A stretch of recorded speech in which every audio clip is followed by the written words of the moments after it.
What's going on, Tamers? Welcome to DigiPod, the digital podcast. I'm your boy Varney, today in the studio with my boys Dan and Gino. What's going on, y'all?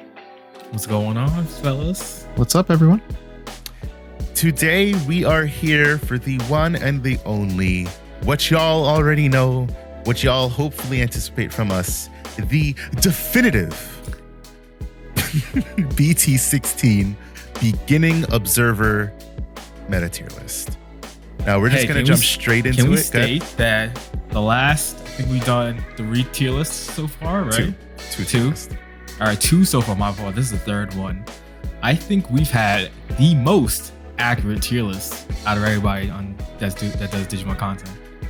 I would just like to take this time to shout out a user who said that we overestimated, overvalued, overhyped Red Hybrid. And I would just like to say, we told you so. Yes, we did. Red Hybrid will have high representation, but I don't think that stops a deck from being good. Leviamon had a lot of high representation throughout the format, and it did not convert. And Red Hybrid was just good. And yes, it was a high roll deck, but again, it was just good. High roll for W's in a regional format. High roll for W's. I just want to say, you said it got dumpstered by Heavy Leo, irrelevant. D Brigade, irrelevant. Rapid X, irrelevant. Devas, relevant. Vaccine, somewhat relevant. If they run Mitama Venus like most lists do, like I said, somewhat relevant. Then you said it was 30-70 against Numamon. Melga, irrelevant. And Wargrey X, beyond irrelevant. 50-50 into Mirage, there's no way when they run Crimson Blaze. Into Fenry, sorry. And then Mirage, which is probably the best deck of the format. At the end of the format. As a heavy Mirage player, I do feel like that matchup can be 50-50. So we can 100%. Give him that one. It can be. But Fenry? No way. Not when you run Crimson Blaze. There's no chance Red Hybrid becomes meta-defining. There will always be Red Hybrid players. You were wrong, sir.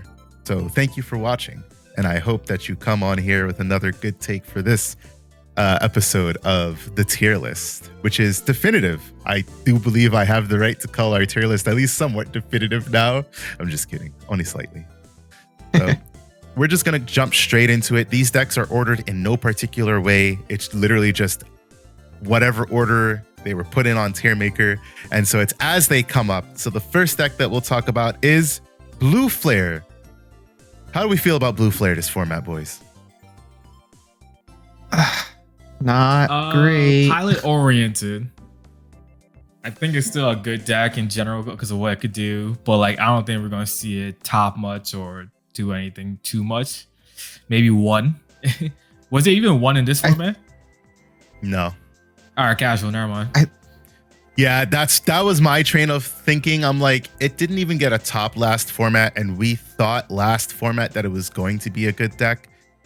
And it's not that it's not. I truly do think that Blue Flare is a fantastic deck, but I think it's very heavily matched by some other decks that really 100%. Just pushes it down.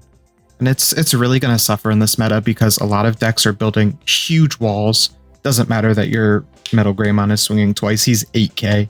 Yeah. He's just going to get blocked. He's going to get redirected. Do much against a Magna X for sure. He's never going to be able to stun Magna X because Magna's going to have one more source than him. So even the lingering next turn thing isn't going to be relevant for him. I feel like Blue Flare is just going to get bodied this format. And that obviously very true. We haven't seen it last format.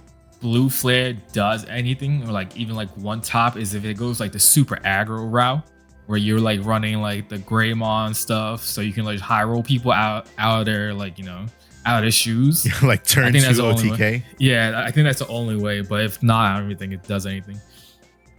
Yeah, but Tyrant has Tamer removal too now, which is devastating for Blue Flare. That is big.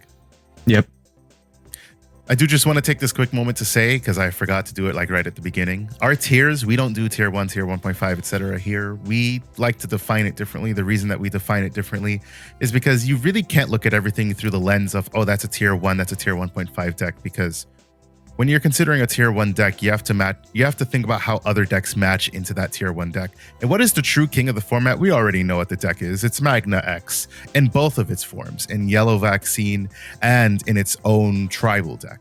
So when you talk about, okay, well, Magna X is a tier 1 deck, how does everything else relate? And does that make everything else a tier 1.5 deck? You know, it's a lot of contention to be had, and we try to skirt that here. So we define decks as meta defining, which you already know. I might as well just drop it right there right now, is going to be these two decks, meta defining. And then we have contenders. That is every deck that does well into the meta. We have rogue and sleeper picks. Those are decks that they differ from pilot oriented. Pilot oriented means you're Lychee and you take Alphamon to a top 4 no matter the circumstances. That's what pilot oriented means. Rogue and sleeper just means that you can practice this deck, be really good with this deck, and as long as you know how to navigate all of your like mid and tricky matchups, you can do well with this deck. Or it might work really well into some of those bad matchups, but have some trouble into some other matchups that you just, again, have to navigate your way through. And then obviously our casual tier. So figured let's get that out the way before I forget. Now, with that being said, I guess let's just talk about them right off the bat because I just put them up there. Magna X, Vaccine Armors. Is there really any discussion to be had on these decks? Well, the only thing you can really say is that I think the Yellow Vaccine variant is stronger than Davis's variant. Yeah. Just because you're going to be cheating with basically cheating. You're cheating out. Cheating, yes. I meant to say cheating out, but it's basically cheating. With Emissary of Hope, and it's just it's bonkers. Yeah. Plus Blinding Ray to be able to just proc your when Digivolve effect for your Magna X or whenever, basically, as long as you have the card in hand. Plus, I mean, even the regular version is going to play Heaven's Judgment, I'm pretty sure, just because you can. Heaven's Judgment is just a cracked ass card. Going to Patamon to a Rapid for 1, going into either Rapid X after that or a level 5, and then going to Magna X. Like, you just, those two cards just so cracked. And I think this is the first set where, like, if you're gonna play one of the decks that the Secret Rare has, you gotta run 4 of it, which is kind of crazy to think of. Roll Knights, I guess, but it's not guaranteed different. 4 for both. Hell, you're probably gonna run. Yeah, I was gonna say you're gonna run both Secret Rares in your Yellow Vaccine Armored build. Yeah, you're gonna run both of them at 4s. Even in Rapid's own deck, you're gonna run it at 4. For sure. Magna's own deck is a 4 of. Like, you gotta run them at 4. It's kind of crazy. Yellow Vaccine Armors just has more ways to proc Magnas, TKs, Emissaries. Pata's just effect when he comes out of raising. Every turn your Magna is going to be immune to everything, basically. So it's definitely I agree. It's definitely the king of the format. Which, speaking of Vaccine, we decided that if you're going to play Yellow Vaccine, there's only one play to play Vaccine this format, and that's playing Vaccine Armors. If we're talking about on a competitive standpoint, there is absolutely positively no reason to play anything other than Vaccine Armors outside of I can't afford it, which is fair. You know, you need, like Dan I don't said, know about that. You probably want 8 or 4 of both secrets.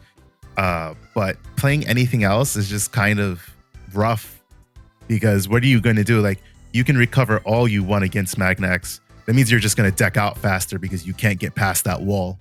And then also keep in mind, they're running Rapid X. So, like, the moment you become suspended, you're neg 4. And, like, what is your deck doing against Vaccine Armor? So if you're gonna play Yellow Vaccine, you're most likely playing Vaccine Armors. Vaccine is arguably the king of the format, with Magna X Tribal, Vmon Tribal, however you want to look at it, like right behind it because it's still good. But what that deck lacks, Vaccine Armor just makes up for big time. Everything is searchable because you can just straight up run more physical training, find every card in your deck that you need. You've got 4 TKs that proc on play.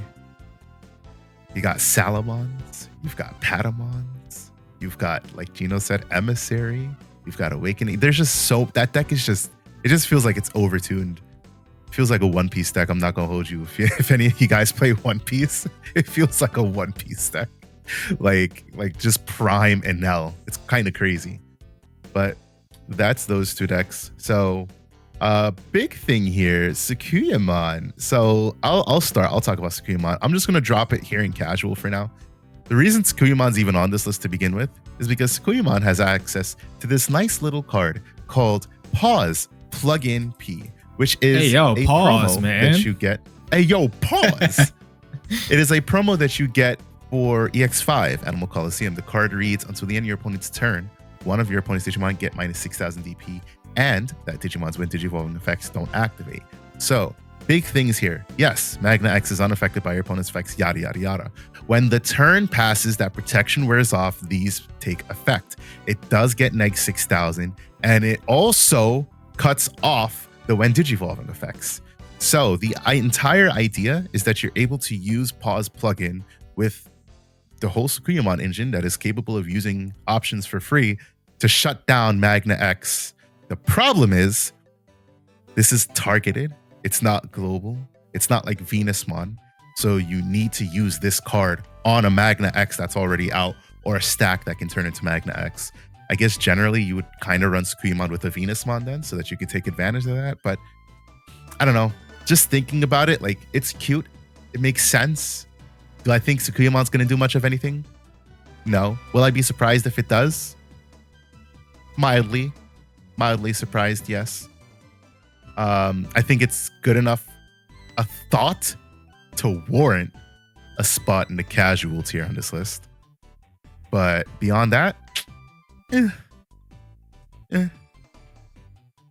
see Dan's face is already like... Sakuyamon is below casual. I don't even know what's below casual. Like dirt, trash, like in the ocean. Like just do the Weevil and take Yugi's cards and throw it into the ocean. Because Sakuyamon's that relevant. Like, come on now. The plugin is neat. I think if you're playing like some weird yellow, actually, while you have Tamer, you don't even need to meet color requirements. If you're making a deck that's an anti-Magno deck, I could see it being used, but like, that's it. You're not gonna see Sakuyamon ever, unless some madman like labs the shit out of it. I was gonna say, but I just don't see it because the deck is just that bad. Yeah, I'm with Dan on this one. That's going to be the story of this whole tier list. Do you have a card or cards that can deal with Magna X? Exactly. Hence why they're up there in meta defining right off the bat. Next deck, Bloomlord. Where do we put this deck? Last time we put the stupid deck in meta defining because of Mike. Mike, if you're watching this, you are so wrong about this stupid ass deck. This irrelevant ass deck that got one top this format. It belongs in pilot oriented, the max, because that's all it ever was. All right, off my spiel now. Bloomlord, if you can pilot Bloomlord seriously, you can do things whatever regardless. Unfortunately, this format has a card called Magna X, so like it's never going to be able to like suspend it or anything. But I mean, you can get what 16k, 18k sometimes with the Bloom.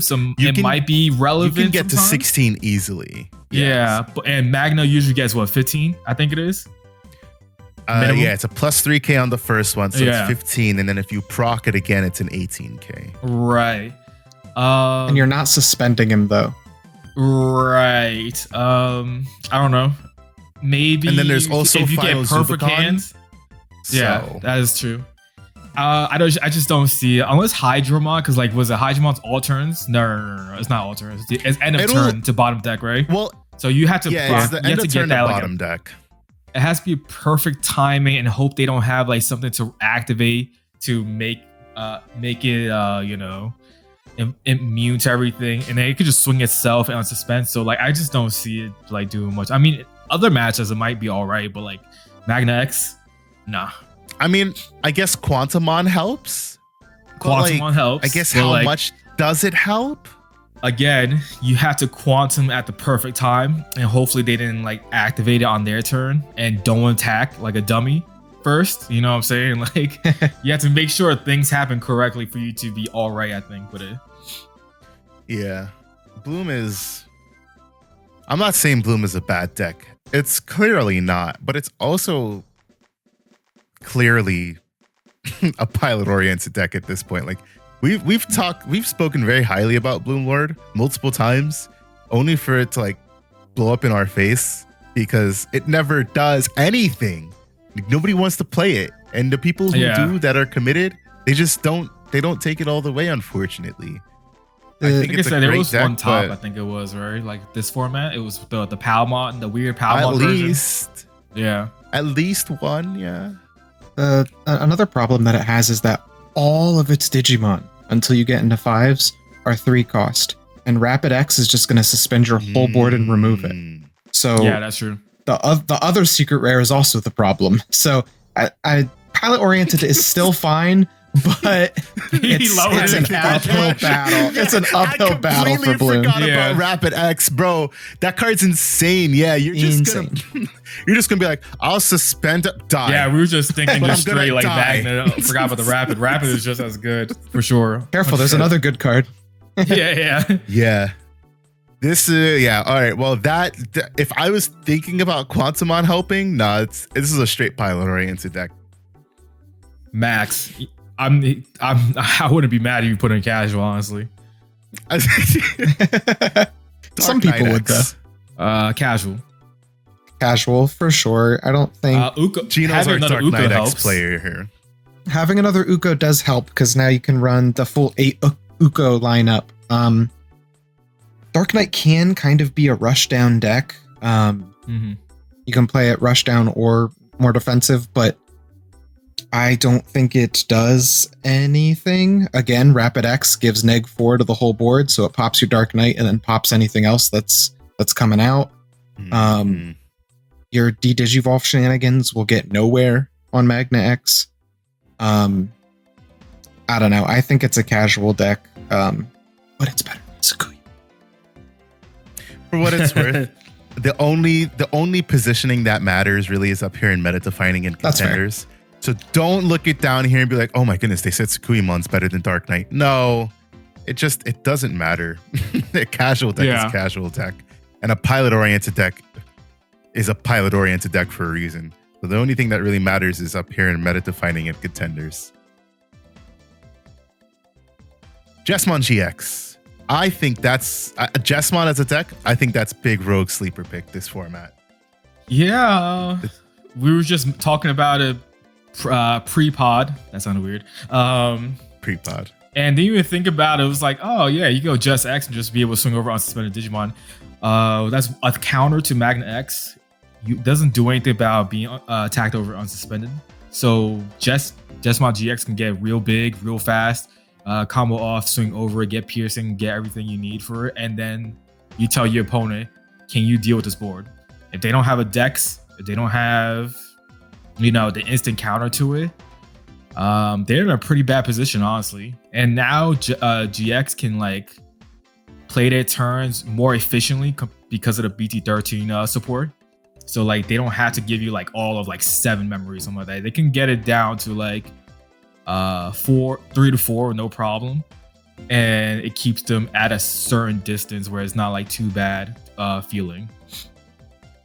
For sure. And then you got Genku X, which you can tuck under to make yourself immune to DP reduction and bouncing, which, those yellow decks and the other good blue deck is going to do to you. Or you can take it the other route. Magna X is a Royal Knight. You can make your GX immune to effects for a turn. Yeah, so, that is very true. It's up to you the route you want to go, but I do definitely think this could be a good rogue or sleeper pick. Get bigger than Magna and swing over him. It's definitely one of my favorite decks heading into the format, just thinking about it. I've always been a Jesmon stan. Ever since BT6 for some reason. I don't know. He's just so fucking cool with his like sword ass prickly looking self. I had never seen Jesmon prior to that. So like The idea of that was like really cool. And I topped my first tournament with Chessmon. So like I've always played Chessmon whenever it got any sort of support. So getting to hear that, oh hey, Chessmon might be able to do something has me like, oh yeah, baby, we in there. What we gonna be able to do this format? The question is, right? That's the big question. Like it deals with Magna X, I would say relatively well, like super well. But it's going to suffer from the problems it's always suffered from. A, it's a red deck. B, it's a multicolored red deck. So yeah, consistency is its biggest issue. And then you're just going to have to like really not high roll, but you have to consistently navigate every matchup other than Magna X, which can be an issue. It can really be an issue. So great deck. Hey, you know how to fix the problem? Big things, but you're running 4 of the disciples, whatever the card is called, and then 4 training boosts, baby. Yeah, 4 for master to disciple, 4 training. Do you even want to run training boosts, or do you? I guess, yeah, it's easy. Yeah, I mean that's just like you run so much like white cards in the sister mons that like you could whiff. It's all right. It is what it is. Yeah. One way or another. So that's a big thing there. I definitely like Chessmon a lot going into the format. How about Ulforce? How do we feel about Ulforce, Dan?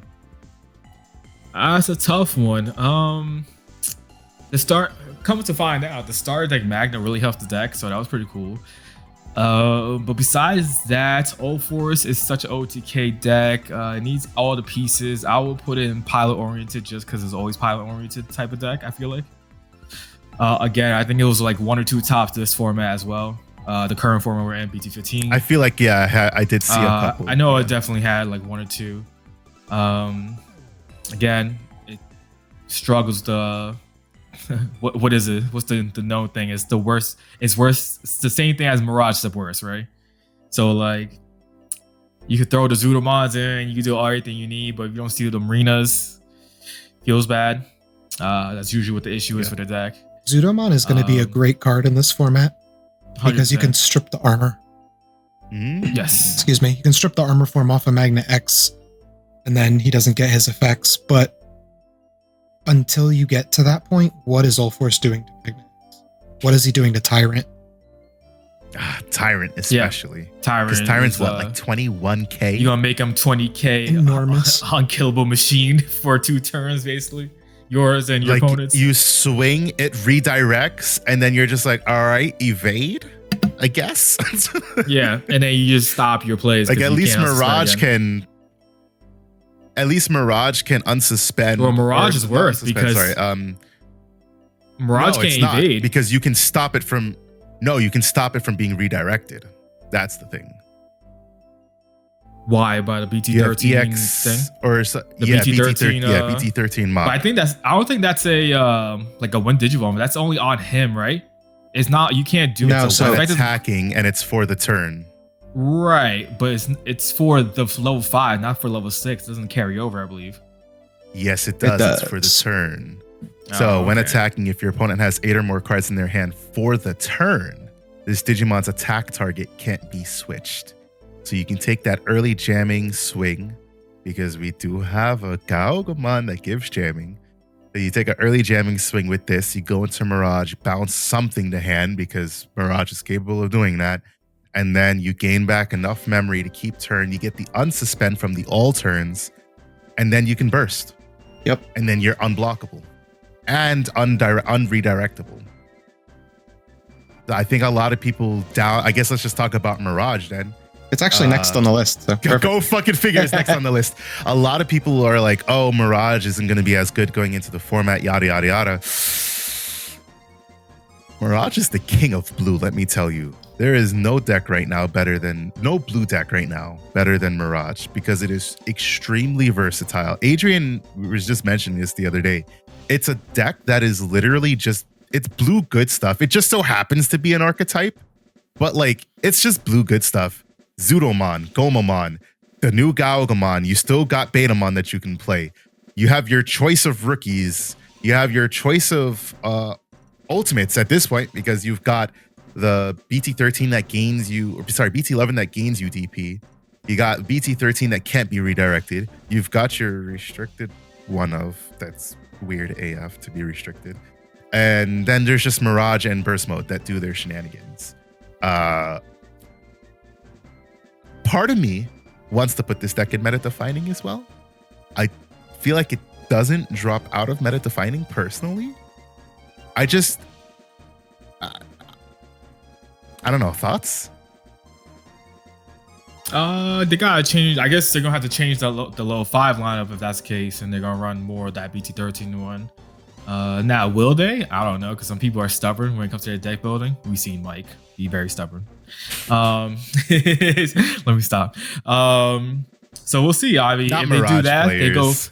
they go 4. Well, you gonna go what 3 to 4 on that one instead now, and then like 3 to You 4, gonna 3 4 Zudo, that. and then depending on whatever else you want as third, I guess the one of. You restricted one of. Yeah, I guess that would probably be the play. If that's the case, then I would still keep it meta defining if that card is that correct. Because Mirage again still can just do Mirage things regardless. To me, Mirage has become like Beelzemon in the sense it doesn't matter what your opponent does. It just does Mirage things and it just kills you.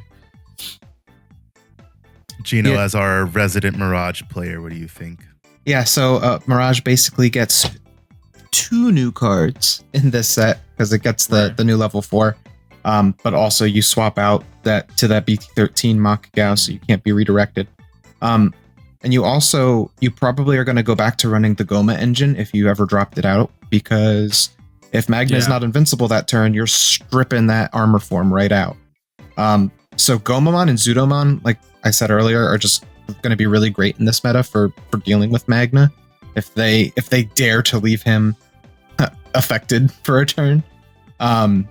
So I think Mirage is in a really good spot. Yeah, absolutely. Yes. Especially if they're not playing the yellow variant. But Mirage is in a really good spot, I think, thanks to BT13, and the new level 4 is cracked. You're going to be running 9 jamming sources, basically, between the egg, your Betamons, and the level 4, and you're just going to be like, okay, cool, I'm going to swing, you can't redirect me, and here I go on my OTK, just like his good old BT14 again.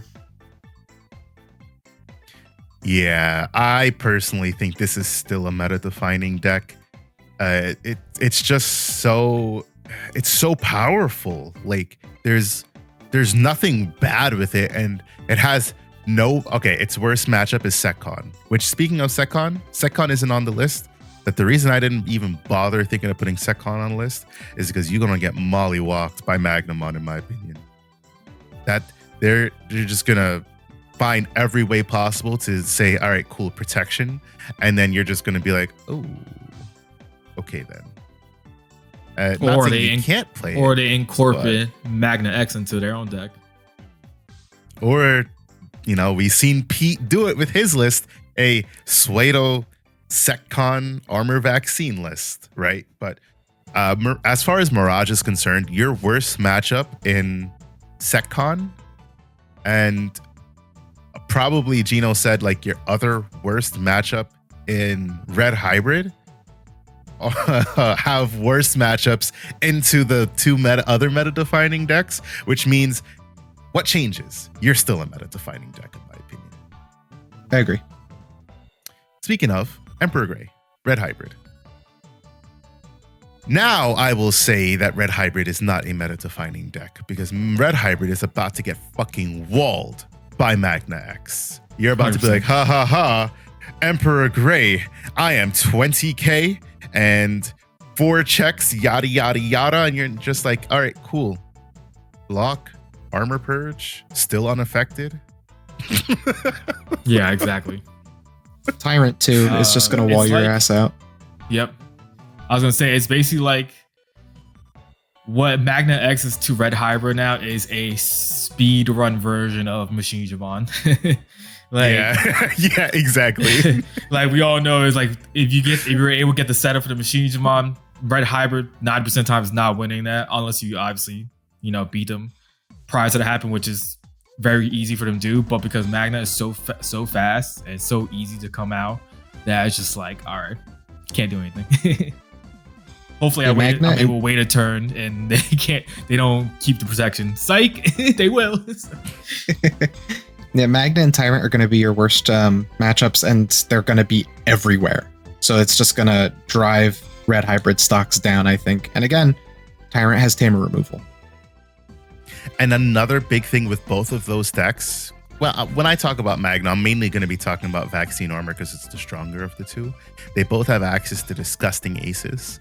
Tyrant has access to Mega Kabuteri Ace, which is a ridiculous card because does it buff itself 3k or does it buff another Digimon? Right. You buff another Digimon by 3k. And Tyrant already is getting big AF. With Izzy and some Source Inheritable, you still redirect into Tyrant at like 20k plus. So you've got that Mega Kabuteri Ace. Then you've also got Grand Kuwagamon as an ace, because that's the ace card. Vaccine Armor, you've got both freaking Magna Angemon as well as Angewomon. So depending on what you're swinging with, you could potentially swing and die. Like, if you're swinging into like 4 security on a Magna Ace, yeah, sure, you're 10k, you're back down to 6. On an Angewomon, you're down to 4. And then if they have the Magna X out, like already, like, yeah, like, you're in for a rough spot. And let's not talk about Rapid X. If there's a Rapid X and a level 4 on board, you better pray to God they don't have an ace. That's a lie. They always have the ace. Because you're going to swing, you're immediately blanketed 4, and then they're going to ace, and your shit is gone. Yeah. Like, there's no more level 4 rush. Because you have to be careful when you're going into that combo. So, and mind you, Rapid X is also Armor Purge. And your entire deletion strategy is hardcore deletion. So like, you gotta bust your ass. It's good enough to still be a contender deck because of all the other decks in the format. But against the Kings, it's tough. Sure. I mean, you can also just high roll people too, and you can high roll Magna X, maybe they don't see it fast enough, and they just pop the F off, which is very possible. Yeah, for sure. As ace cards get better, I think red hybrid stocks just keep going down until the new hybrid set drops and it's just busted. Correct. Right. Which we'll see what BT18 brings along for the rest of the hybrid support, but Shine Greymon. I admit, I overestimated this deck last format. It suffers from red deck problems as well as Greymon deck problems. Yes, those are two separate things. Unfortunately, those are two very separate things that it is inflicted with both. I would love to say that this is a contending deck, but I feel like in this format, I'm going to say it's like a pilot-oriented pick. Ooh, I don't know if I would go that low. Maybe Rogue Sleeper. Let me remind you with 2 words. Go ahead. Latin America. So here's the issue with Latin America, right? Well, let's just drop it here for now. Here's the issue with Latin America. From what I've heard, the Latin American community, they, first of all, have issues getting cards. Like, there's just a legit distro issue. So they have issues getting cards. So they just play what they already have and what they know. But then they also just, because of that, they're not caring to buy new cards. So then they'll just stick on what they have. So then the question becomes, how much people are going to pick up the new cards to make Shine Greymon irrelevant? That's the big question for Latin America. And if you're from Latin America, please let us know down in the comments what the situation is, because that's from what I've heard. So that's basically he said, she said. I'm just working off of what I know. Hey, I'll say this. As a Shine player, I'm a tad excited because we got a little added consistency in the new Agumon. It is, I'll give you that. On play top 4, I think it is, and you add 2 colored yellow card, which is really, it's a solid card because it's not just a Digimon. You can grab a Tamer, you can grab Option, which is any of the Marcus drop options as well. So it's pretty good in my opinion for the card. And then Inheritable is -3 to your opponent's security, or -2, I forget what it is. So that's not Yeah, that bad. one of It the keeps two. your Marcuses potentially alive more often than not. But sometimes you die because you're like at 6 or 9k or whatever it is, and you die to a 7k. So it kind of helps a little bit. Again, you run into the issue: can you OTK Magna faster? That's probably what it's going to come down to. And same with anything that's rapid or Magna related, yellow vaccine version, whatever. Can you do that? Yes, no, maybe so. I don't know. If you see all pieces, possibly. But Magna X is on board. That's tough, you know what I'm saying? With it, because like it's gonna block your Marcuses. But I mean, if you're able to, what's it called? Digivolve and maybe continue your plays. Maybe a more rule mode style could be better because their protection ends on their turn. So like some of your neg DP effects are onto your opponent's end turn. So like the Final Shine Burst, you can neg 12 onto the end of your opponent's turn. So it drops down to neg 12. It jumps down to 12, I believe it is. So it would instant die. So there's a couple of things it can do. I think I just don't know though. I think I'm fine with it in Rogue Sleeper. Mentioning the Aquamon's big thing, it did get support. So I think that alone gives it just a little bit of a bump. Rogue Sleeper, you're probably going to have to rely heavily on Ruin mode because reminder that Burst mode will proc Magna X without them even needing to do anything. You kind of give them the free protection there if they didn't already have it. So it's like, it's really tough out here as a Shine player. It's an eternally good deck in my opinion. It's just a red Greymon deck. Basically, even if you're going yellow base, same concept. Yeah. Hunters. I feel like we saw Hunters top, so it gets the virtue of being a pilot-oriented deck. Yeah. That's about it. That makes sense. I mean, if you're able to, again, arrest Digimon at the perfect time against a Magna X, good job. But like realistically, the deck is already kind of, it's not that slow. It's just everything else kind of just as fast or faster now. Yeah, basically. You need all your tamers to be set up as well. It's pretty rough for nowadays. This deck is another deck that suffers from aces getting better because when you tuck an ace, you don't overflow unless you can kill whatever it is you tuck it under. So that's another thing to think about. Yeah, it's a one stack deck that's reliant upon that one stack taking 2 swings at a considerably low DP. If it wasn't for the top last format, it'd have been a casual deck. But for the virtue of seeing a top, I give almost any, I would say almost any deck that tops can be a pilot-oriented deck. And that's just because, when the people set out here to do it, they do it. Outside of that, though, I think that's it. Beelzemon? Pilot-oriented. I think so, too. Okay. Again, if you're able to be a player to go 8 to 9 rounds and you high roll the F out of people like the one Beelzemon dude did in, was it a regional or 2 ago? We had a couple Beelzemon tops this format, yeah. I know there was one because he made like top 8, I want to say. It was probably top 8, and then I feel like there was one or 2 more.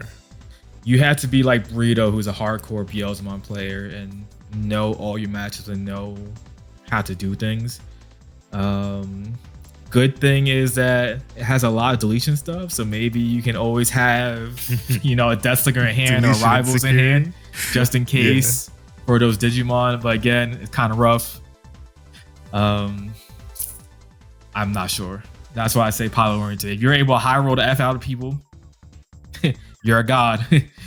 you got it, Chief. In my opinion, it can definitely do well outside of the high roll. And the reason I say that is because I immediately think of Beelstar. I think the starter deck Beelstar is such a good and underrated card. The main focus of the deck generally should just be trashing your opponent's security, since you're probably never going to get the swing. So once you're able to trash security with Beelz X, your focus should be trying to get that last swing in. The problem becomes getting that last swing in, because they can block one. You can have BL Star play out another Rush Impmon in some way.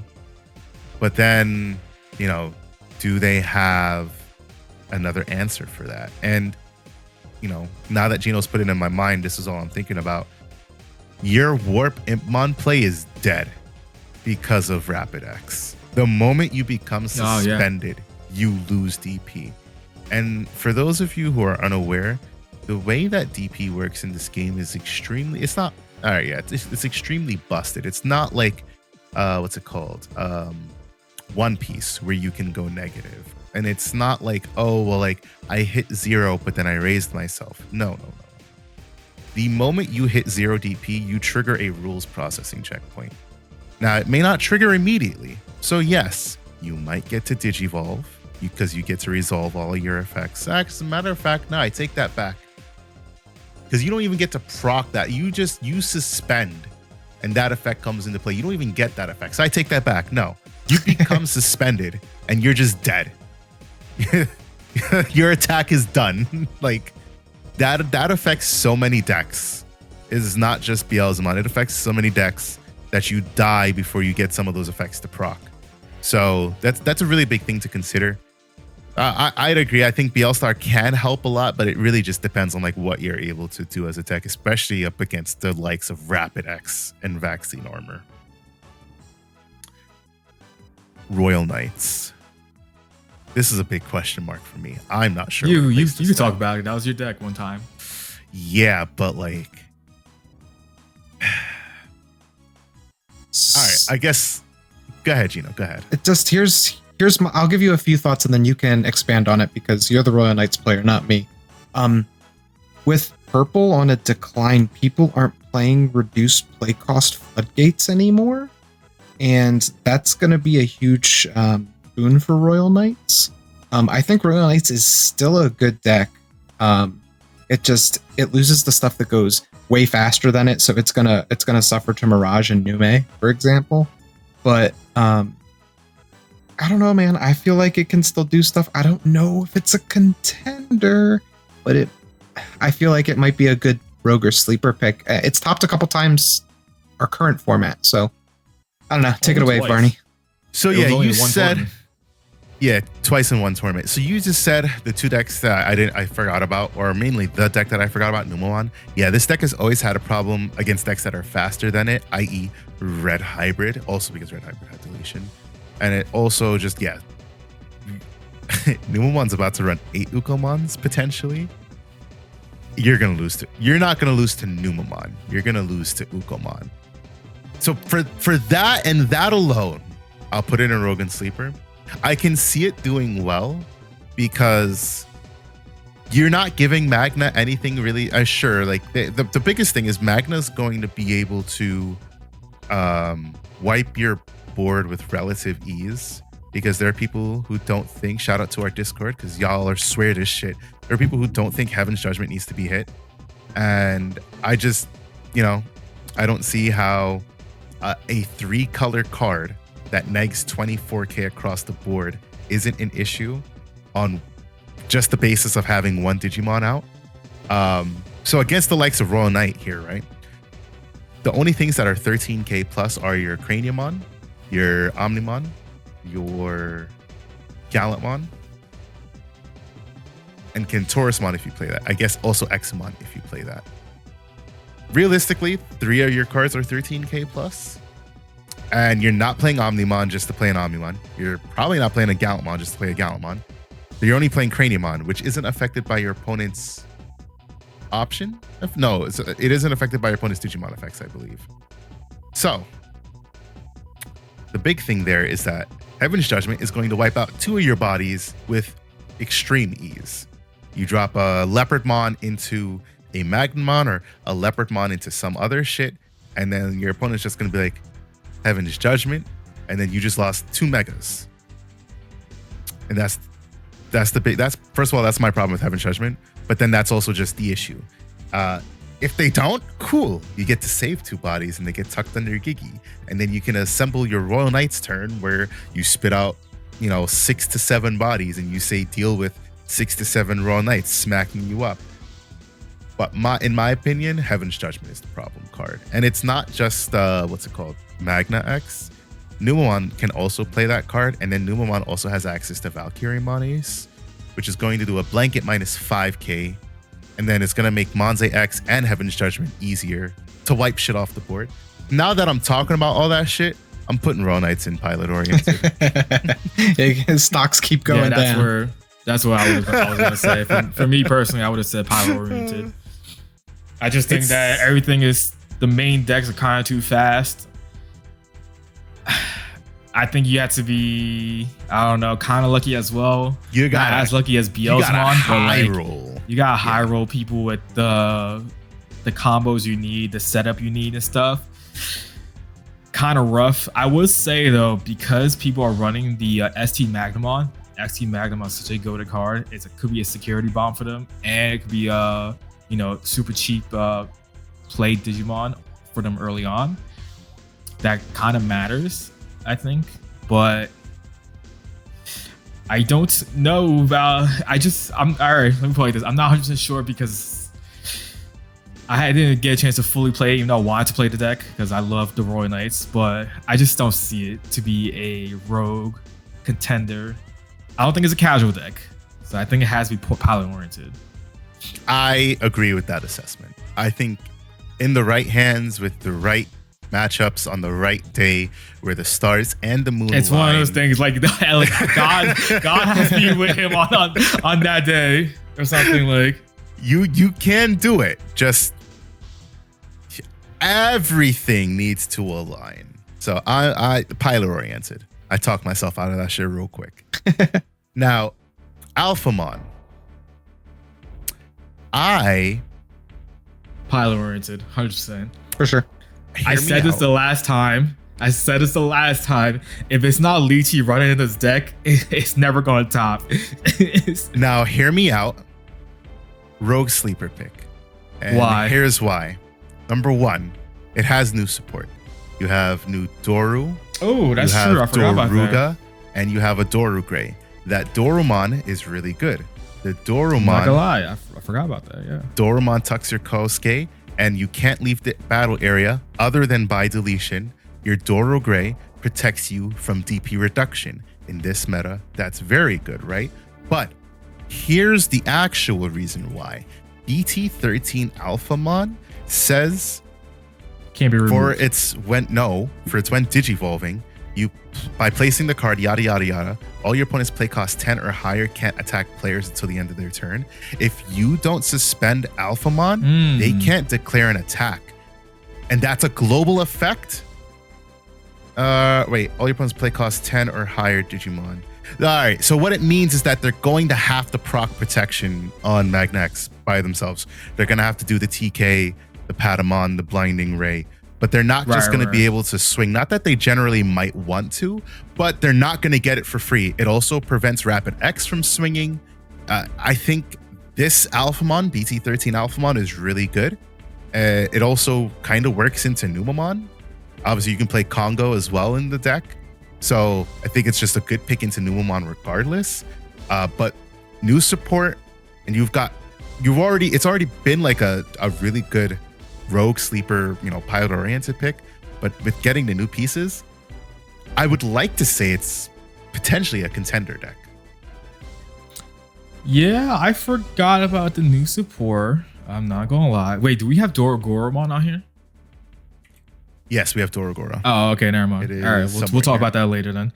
I was gonna say, does Collision get put in the heritable in this deck yet?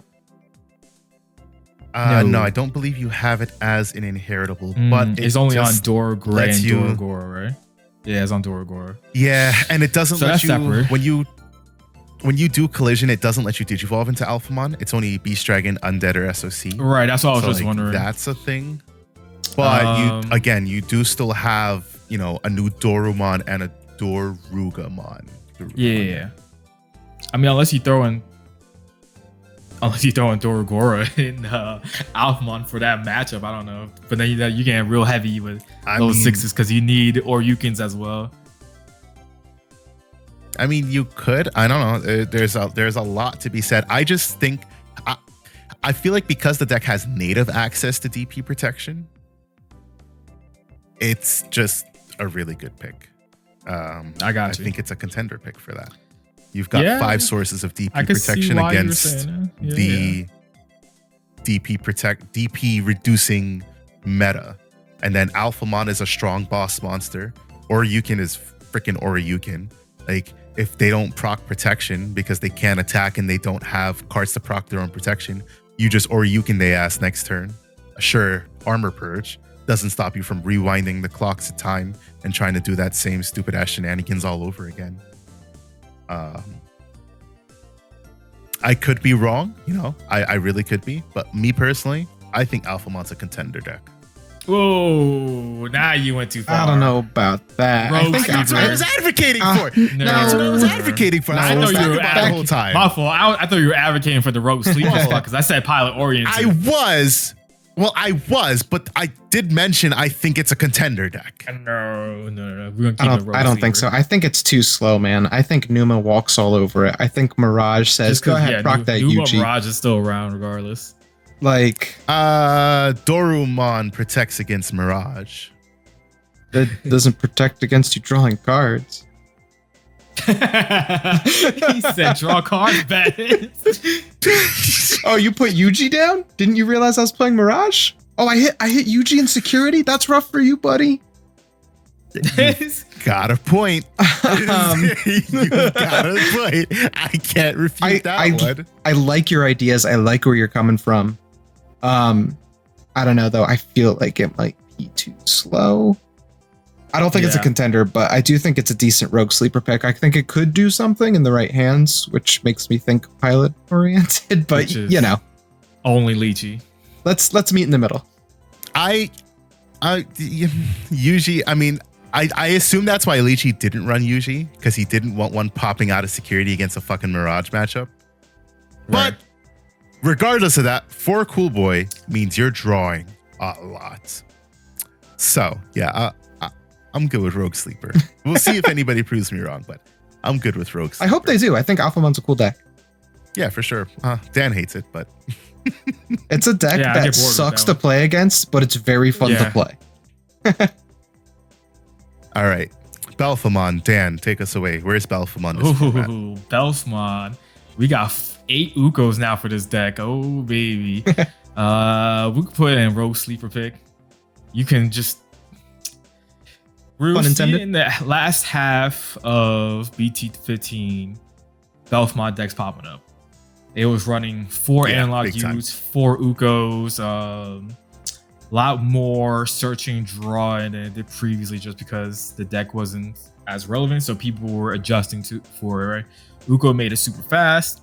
And now you have new Uko that lets you search as well, getting you to those pieces that you need. And now another tech that Belphamon is running is the Octomon, which is pretty cool because you can force an Octomon token on your hand to your side of the field. I forget how, but thing is what you have more cards than your opponent. There would have to be 4 or more Digimon in play at the time that Octomon comes. No, 3 or more at the time that Octomon digivolves or comes into play, I think. Yeah. Right. So like you can probably easily do that. And cool thing is then you do that, you evo to Asta, and then you pop your own token. The token has an on deletion for you to trash a card. So that's good for you as well. You go into Belphamon and you don't have to like have this giant like waste of memory if you don't need to, which is kind of cool as well. And there's a free pop for you as well if you need it again. So new Uko, again, more consistency. I could see it being a Rogue Sleeper pick. Again, it's going to be an issue for the Magna stuff probably, but I mean, you're always guaranteed popping stuff. So if they slip on the protection, you can just negate their attack and then they can't attack or something. And then now they're stuck in a situation where like they might not be able to activate the effect to get the protection. So then your end of turn happens, you go to like the Karada, pop the Magna, and now they're possibly at level 5. And then as I Belfon think it's Rage a mode really clears all strong low growth fives and sleeper lower, pick as well. I can because see of it, that 8 Ugos, potentially like you said. doing some things. So Is Dan frozen? yeah, I He's think frozen for me. Rogue sleeper pick. Okay. I was like, I don't know if he's like waiting for me to say something, or if he's frozen. Oh no, I died. I'll edit this out. Great.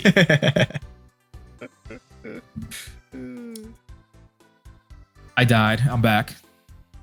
Oh, he's back. Bro, you were like there, and I was like, How much did you hear, or where did I end off? Did I finish my Belfmont rant? I think you did. yeah. Oh, you okay. did. Cool. Yeah, what I was saying is that I think Belfmont is also a strong pick. It gets better because, like you said, 8 Ukomons. When we don't have our poor Goblimons or Icemon scatter modes or any of that draw package, the next best thing is the Ukomons. You get to trash all of your level 6s. And not that you want to trash sleep mode, but you do get to trash all your level 6s to get free draws.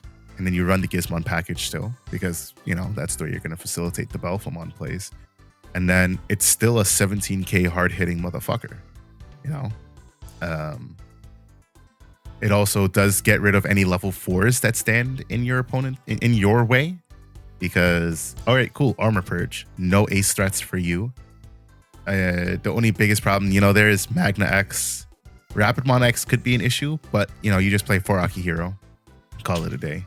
Say, all right, cool, I'll tuck you, and then I'm going to pop your ass. Armor Purge. All right, cool. Next turn, I'll make you Armor Purge again. Or if you're an ace, better, because I'm going to gain memory. So I definitely think it's a strong pick, but it's going to suffer from what it currently suffers from still, which is just consistency issues. We're going to see how much 4 Ukomon help it. But outside of that, with how much that deck can do currently, 4 Ukomon only fucking helps, That's how I feel about that. Yeah, because that deck doesn't care about their rookie lineup as much. Exactly. So you put that, you're gonna have the Proto Gizumons, and then anything that has on deletion. So the fast Gomon sometimes, and you're probably calling it a day at that. Pretty much. All right. We talk about this deck every time. And we already know how this deck is. We already know what this deck does. By virtue of it topping, and not only topping, but it won a regional. It is a pilot-oriented deck that I will actually put at the top of pilot-oriented. But that's it. Gino had mentioned it. Gallantmon would be BT16 waiting room. And it's not a good waiting room. It's not even. I don't even think it's pilot. I think this deck is busted. We gotta put that in casual. Hey, like I said, it topped. It won a regional. It gets the pilot-oriented status.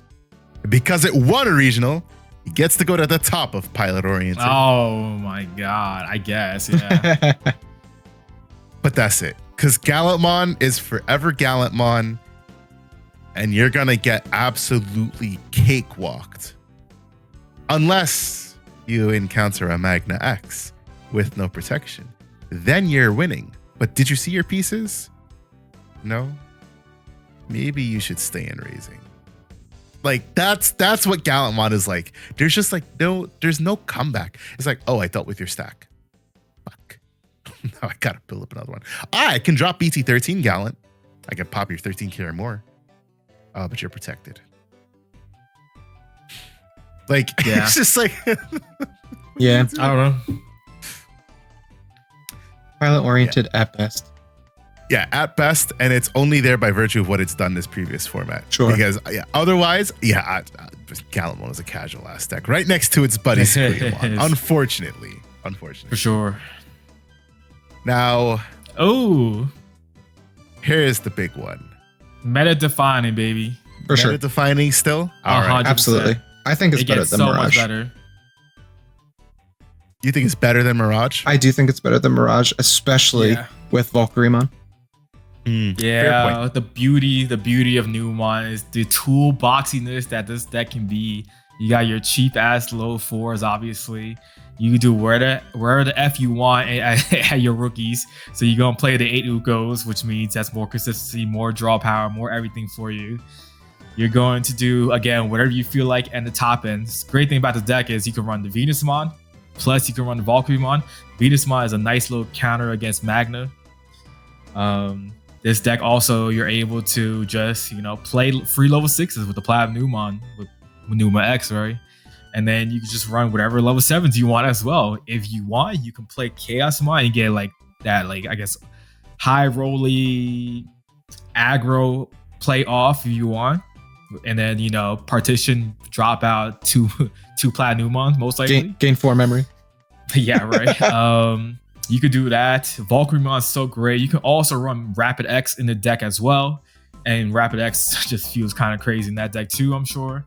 If you're a madman, you can even run, Magna X in the deck too, because you just can't, you know what I'm saying? Because you got the low 5 yellow cards now in the deck. So if he's a yellow, you can digivolve, you can do some shenanigans with the deck. It's kind of crazy. Because you're going to be running that proto form, so you'll have, that cheap Evo. Yeah. Numemon is Numemon. You get access to a different set of Ukomons. You don't necessarily have to run 8 Ukomon, but you most definitely can run 8 Ukomon if you so please. And that is black base and purple base. So it's kind of pick your poison. Or I guess it's not poison for you, it's poison for your opponent. I don't know. Pick your drink, pick your food. I don't know, whatever the wording is. It's still a very strong deck. It's still going to terrorize y'all. It's even worse now because of Valkyrie Ace. The only Ace that you had to worry about before was a Zulong. Now you got to worry about this fucking Valkyrie coming down. Beast of a card, yeah. Crazy Love card. the card.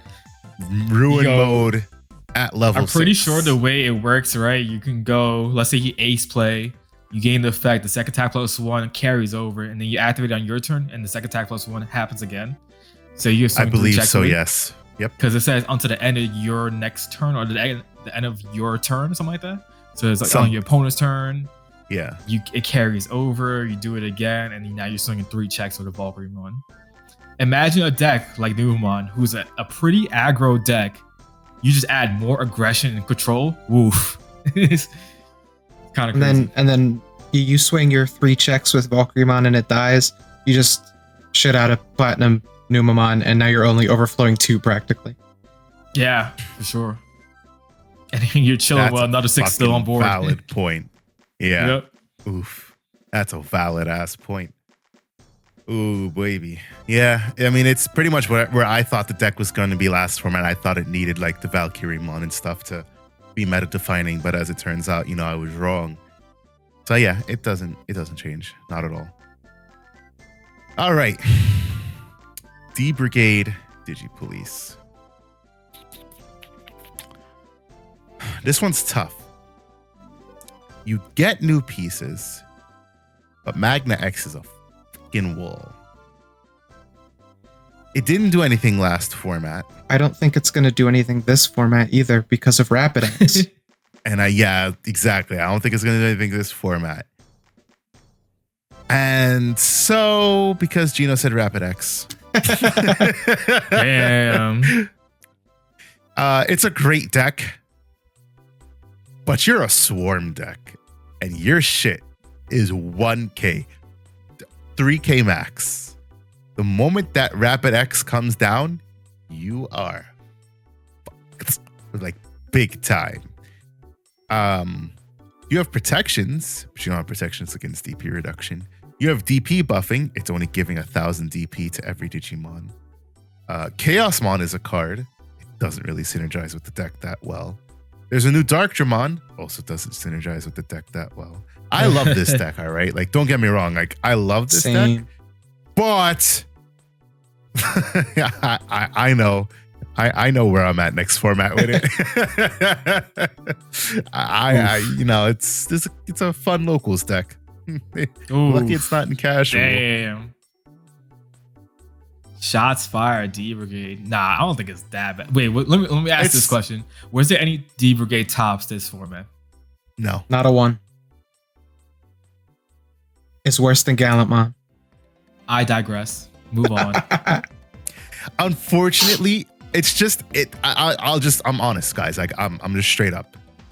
You can be a god with it, but I swear to you, the moment the Rapid X comes down, the moment the Ruin mode comes down, the moment the Dexmon comes down, the moment the Valkyrie Ace comes down, bro, what are you doing? There's just so many cards that just kill Y boards nowadays. Yeah, and it's like you can't even recover from it because those are blanket effects. Yeah, so like, it's tough, and just move on. Fenry Lugamon, Contender, for sure. Yeah, 100%. It's the Alphamon of our time. For those of you who entered the game after BT9, like I don't remember when Alphamon got hit. Maybe during like right before BT11, 10 or like 11, during BT10 yeah. format. For those of you who joined after that time, Fenry Lugamon is the Alphamon of our time. And so with that in mind, it will always The do never-ending something. turns. Never-ending turns. It will always do something. It does get new support this set. You have a new Soul Lugarmon. You have a new Hell Lugarmon. Hell Lugar might not be played. Red and purple. Yeah, both red and purple. Hell Lugar might not be played. Soul Lugar is most definitely played. Soul Lugar gives you a different way that you can play the deck, kind of. You have a lot more flexibility right before we get into BT17 and you get Takamikazuchi. And it's just, again, it's Fenry. It's always going to do something. That new Soul Lugarmon is insane. You go Soul Lugarmon, and then your Tyrannomon that you had chilling on the board, Evo into Hell Lugar, go over to 1 memory or 2 memory on your opponent's side, it blows up, you go into Fenry for free. Yeah. And it's still your turn. From your trash. From your trash. Yep. So it's a free card that you can trash. No longer do you have to be like, I gotta keep this Fenry in hand. No, just trash that bitch. Plus you got There's that Hell also Lugar now that you can set up for. There's also 2 Go more ahead, cards you mentioned that they're using as tech cards for sure. Number 1 is the Sethmon, because it's purple red, and it's an armor Digimon, so it has armor purge. And then secondly, it has a cool effect where it says when Digivolving, when attacking, you may choose one of your Digimon to delete one of your opponent's Digimon with DP less than or equal to that Digimon's DP. So it has a cool deletion effect. You have something that's pretty big on board. Well, you do can have just to delete something. Yeah. You do No, have you don't to delete delete your yours. chosen Digimon. Yes, you do. Otherwise, that card would be busted. Oh, okay, whatever. So you can still delete your own Hell Lugar, right? Still do things, Yes. I guess. But I know they were playing that. I saw the JP list definitely playing that card. And Yeah, then I mean, also it's the still a Dino good card. Beamon. The Dino Beamon lets you DNA because it's red purple. It's also searchable because it's purple. So that means you won't whiff on a mental training or purple memory boost. And that has a cool effect, being able to when DNA Digivolving, you may play 1 level 5 or lower Digimon card with a free trade from your trash without paying the cost. Then one of your Digimon gains Rush, so you play out the Sethmon, and it's free, and it has Rush, so it gives another extra body. So Chimera wasn't just an extra swing for game. So normally you was that in total six swings with the Chimeramon technically, right? Yeah. That makes it 7 because you have the Dino B DNA, and then you have the Sethmon that has Rush. Hey, So like if you for some reason you couldn't finish with the DNA swing because of a blocker, you still have another swing with it. Like, it's kind of crazy when you think about it.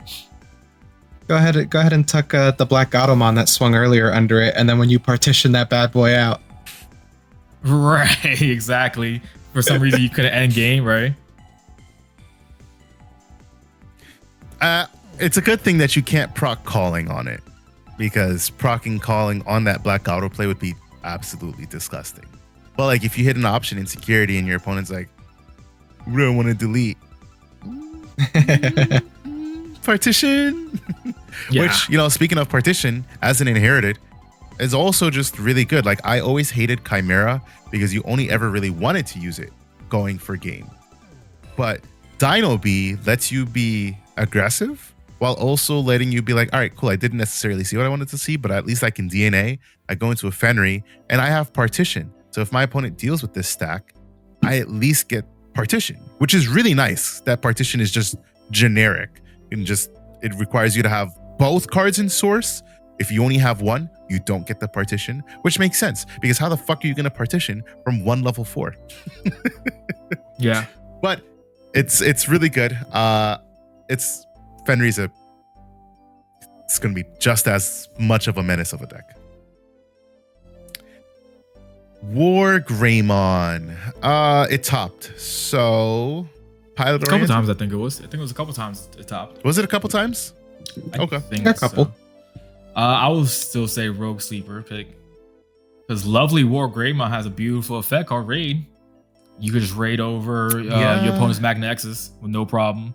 You could easily break that 15k threshold with all the DP boosting you can do. So you just raid over, go into War Grey X afterwards, and then like pop off as well. You could, or just raid, unsuspend, just keep swinging. I think this is a choice people are going to go with a lot more. We're going to see War Greymon pop up a lot more than we did this format because of Magna X being Magna X, the giant menace it is. When you have a giant boogeyman of a format, people like to try to play against it and try to counter it. So I could see War Greymon being played a lot more than it used to be. Well said. Yeah, we put it in contenders last format, so I'm fine with bumping it down a tier and leaving it there. Also, while I'm looking at it, I do think Fenrir is better than Red Hybrid. Yeah. I mean, the reason we thought so, because we thought if Numa was like the best deck in the format, like War Greymon could do shenanigans against it, I think that was the idea why we thought it could have been higher, I believe. But unfortunately, it just was too slow against that. Yeah. And it's still going to be slow. Sometimes, yeah, it's for sure. still going to be slow. No, not sometimes. It's still going to be slow. Hey, yeah, it has all the help plus in the world. Agumon and a tie on board. Hey, you're golden. You see everything. You know what I'm saying? Sure. There's some people who high roll. I mean, that person. Rolls, that's what I'm saying. Yeah. That person that got 4th place with it, he high rolled the F out of people, right? But all jokes aside, I think just because the raid War Greymon, you have to consider it in this format. Yeah, the only problem with Raid War Grey, not that Raid War Grey is a bad card or anything, but whereas Black War Grey is going to be able to pop shit, which we'll talk about. War Grey, if you're swinging and there's like a level 4, you have to consider that that's an ace play. And if you're going to get DP neg swinging into a Magna X, then you're fucked. You're going to lose your stack because you don't have battle protection. So you definitely have less ways to deal with the yellow vaccine than Black War Grey does, in my opinion. I guess since we're talking about Black or Gray, let's just throw it right up there. Dan, you take this one. Same spot realistically, just Rogue Sleeper pick. Black or Gray became a deck where it was more, it's Greymon pile, so it's usually like a mix of like Black War X, and like Raid War Greymon sometimes. Even I remember seeing one that had I think a War Grey X or something like that. I feel like it was some weird ass, but hey, it worked for him, right? Right. So it's kind of weird. I don't know. Black or Greymon, I guess if you're able to proc the Black or Greymon X effect to pop, at the right timing, because it's when unsuspending, you might be able to get rid of the magnet, but they can armor purge and then go right back into another one if they have it. So that could be a problematic thing, I think. Mm-hmm. Yeah, I'm not sure. You can't deal with Tyrant, so that's a thing as well. Black or Gray can pop aces. Yes. Immediately. It's definitely better than War Gray. Because you can pop aces with such ease, because you're popping play cost 6 total. You can only pop 1 ace, but you're still popping an ace. Your inheritables, you get the D-Digivolve. D-Digivolving an ace is a big thing. You can D-Digivolve armors. The problem there is that you cost 4 to Digivolve. You're suffering from a Greymon deck problem. So you're half red, half black.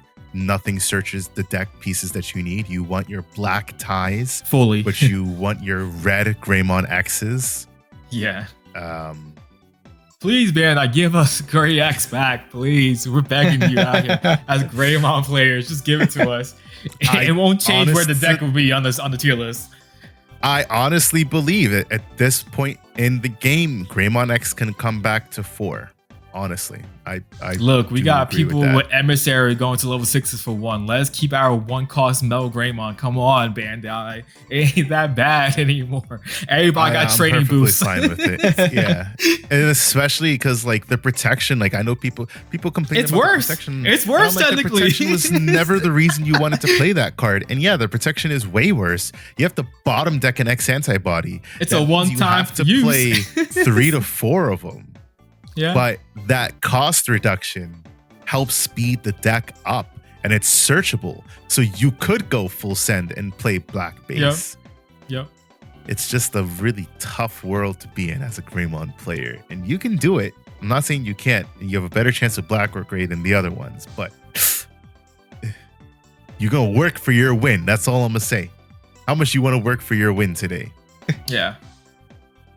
I would say I think Shine will be above the 2 other Greymon decks though.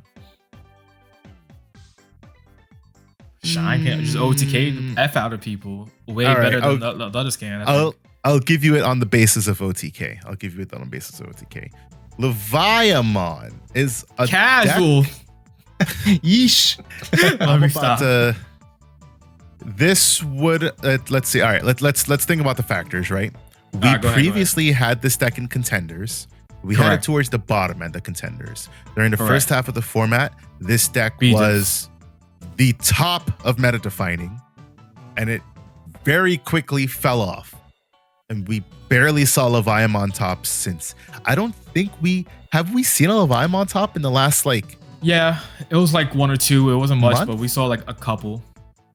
It wasn't as much as it was in the beginning. For sure. Just a couple, because people learn how to play into the matchup, and also because people realize that, wow, it's not as easy to high roll with Leviamon without Eismon scatter mode at 4 as I thought. Which, I'm just going to take a quick moment to soapbox here real quick. Raremon. Beautiful card. Fantastic card. $50. Worth paying the price? Maybe. Not really, though. Let's be honest here. Let's think about something. Raremon is a trash 1, draw 2.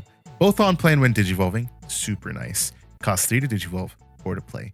Eismon scatter mode, 4 to play, 2 to digivolve. Digivolves and raising because it has no when digivolving, and it's just on deletion. Draw 3, trash 2. Do you notice the way I worded that phrasing? Trash 1, draw 2.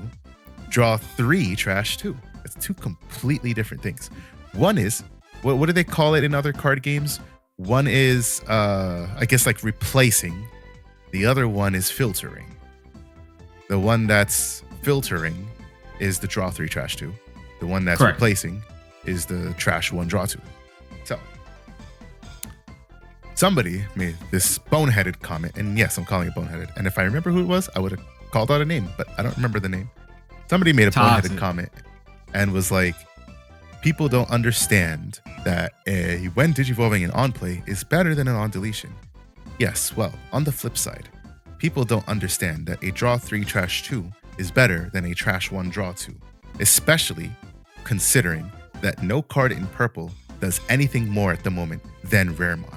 Bakemon is a draw 1, trash 1. Our limited Gabumon is a draw 2, trash 1.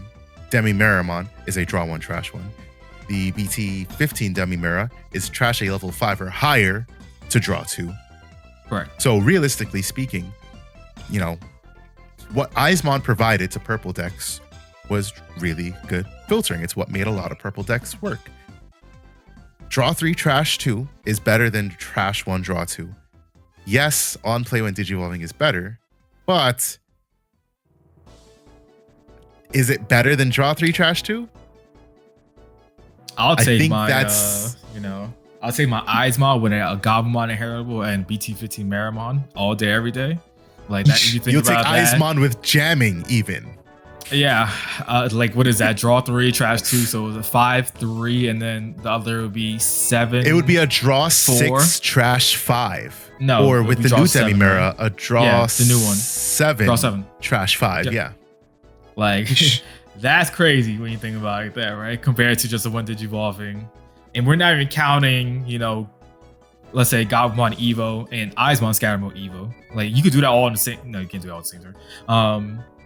Yeah, you could. Well, yes. No, right. no, not in the raisin with the egg. Not with the egg. With Gomon. Louis, baby. Yeah, right. But yeah, we're not even factoring that part of the drawing too. So that's another 2 draws as well, which is kind of crazy in general of the drawing. So Eismar just did so much. We miss him. It did a lot, and so here's why I'm mentioning that card. I think Leviamon would have been in a better spot last format throughout the entirety of the format, and definitely a better spot this format if Eismon was at 4. But with Eismon being hit to 1, it doesn't just affect Leviamon, it affects all purple decks because your draw trash engine isn't there. Purple's biggest boon was obviously you get to use your trash as your second hand, but it was also being able to see your pieces when you need to see them. I mean, Dan, every time Dan plays Myotismon against me, I'm like, why are you doing this to yourself? Because he doesn't have scatter mode. He doesn't have a scatter mode. And every time I see him, he plays a Demimon and he's like, I'm going to search top. What is it? Search like top 4, top 5. Which one? The new one is BT16. top 4. Grab a card with Myotismon and text and then trash one. Yeah, I'm like, all right, that's cute.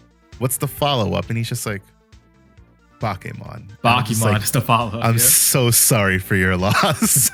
Because if you Digivolve to scatter mode, the amount of hand fixing that scatter mode does. Yeah.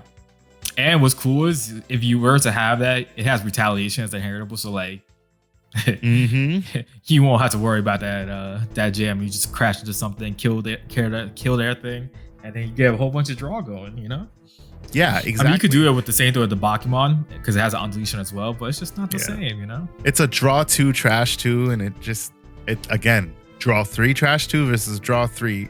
Draw 3, trash 2 versus draw 2, trash 2. So just wanted to say that real quick. Because of that, yes, Leviamon has a Siako X and a Gesso X that it gets a hold of. Siako X is cute. That's it. It's cute. Gesso X. I was about to say, I thought they were solid cards. So I don't remember. I gotta look at them again. I'm not saying they're not good, but for Leviamon as a deck, especially in this format,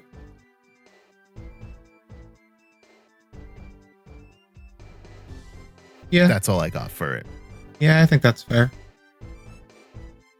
Like, you're gonna have the same problems that you had last format.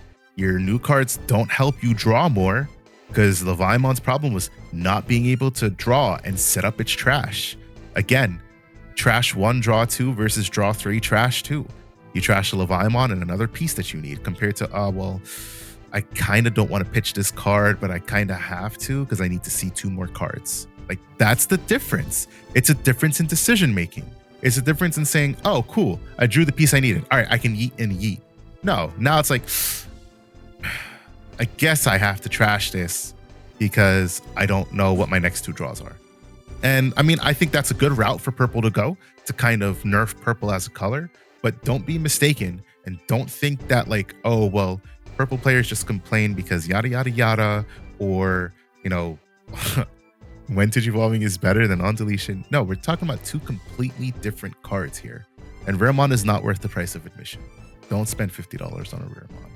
Leviamon is a rogue and sleeper pick, and I can say that with confidence because of its fall off that it had during the latter half of BT16. We didn't even expect it to do as well as it did, and I think it did because of Numemon, because players didn't know how to play into it. But now that they know, and now that you're really not getting anything new, anything of substantial note, it's just a rogue sleeper pick. That's my opinion.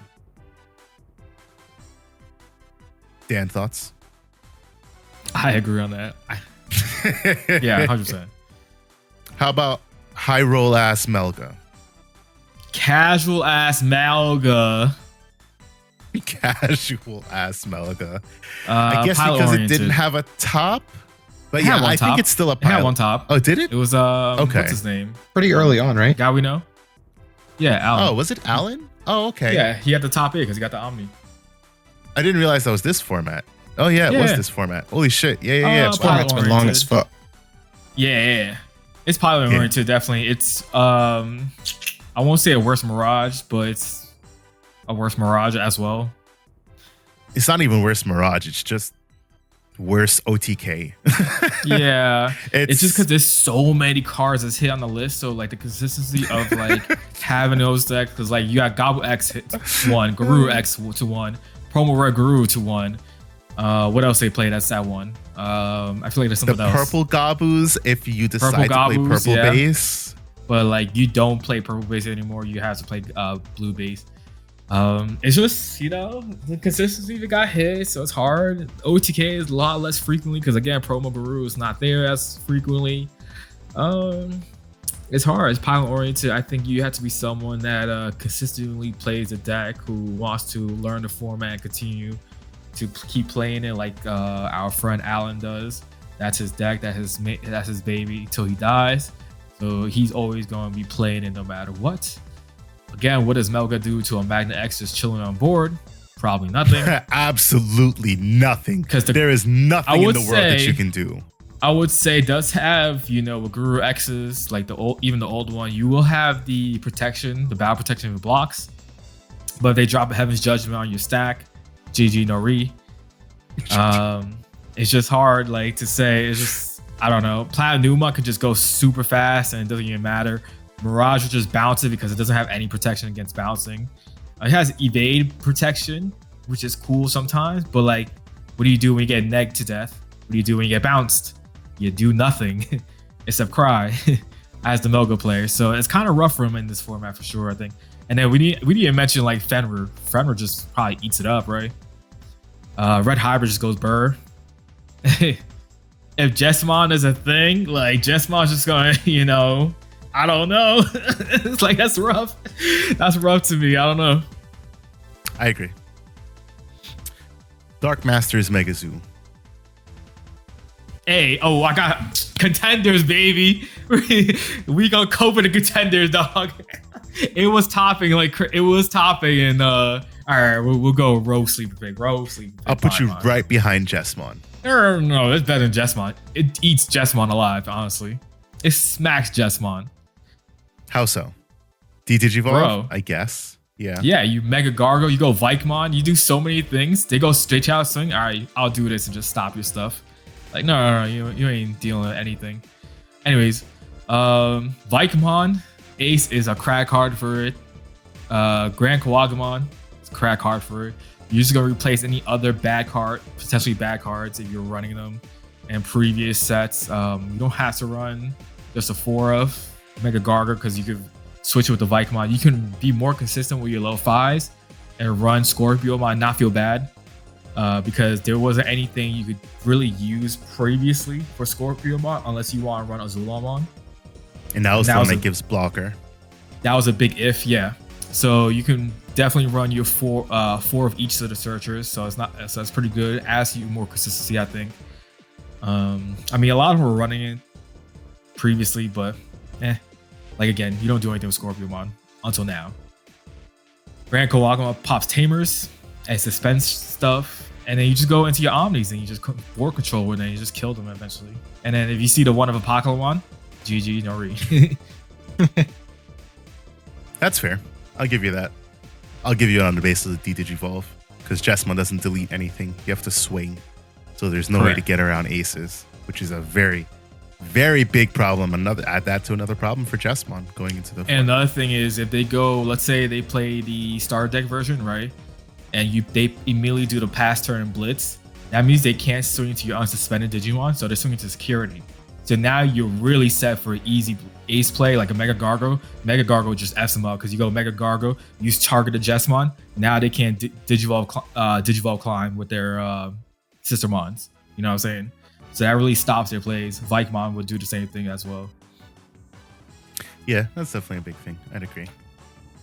Next deck, Sylphimon / Valkyriemon Tribal. That's probably casual tier. I want to say in between like Pilot and Bottom Rogue. From my understanding of the deck is that it has these cool plays you can do.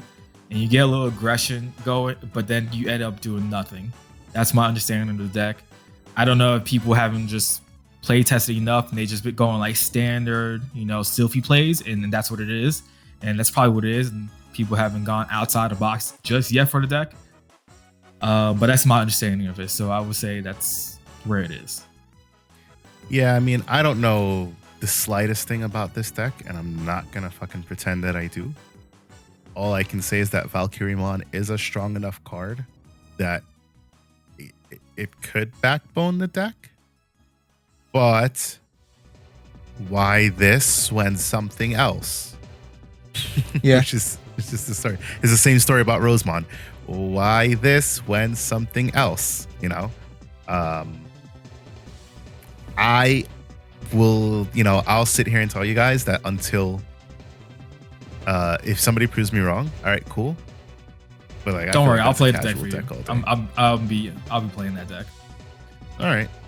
I think it's a casual deck all day long, and right along with it is Goldramon X. Unfortunately, I know we're some sad Goldramon. Sad. I'm gonna cope hard with this deck. Trial of the Great Dragon lovers. That new option card is super cool. It's solid. It's definitely solid. Goldramon got some cool pieces. It's just because there's no real bottom end for it just yet.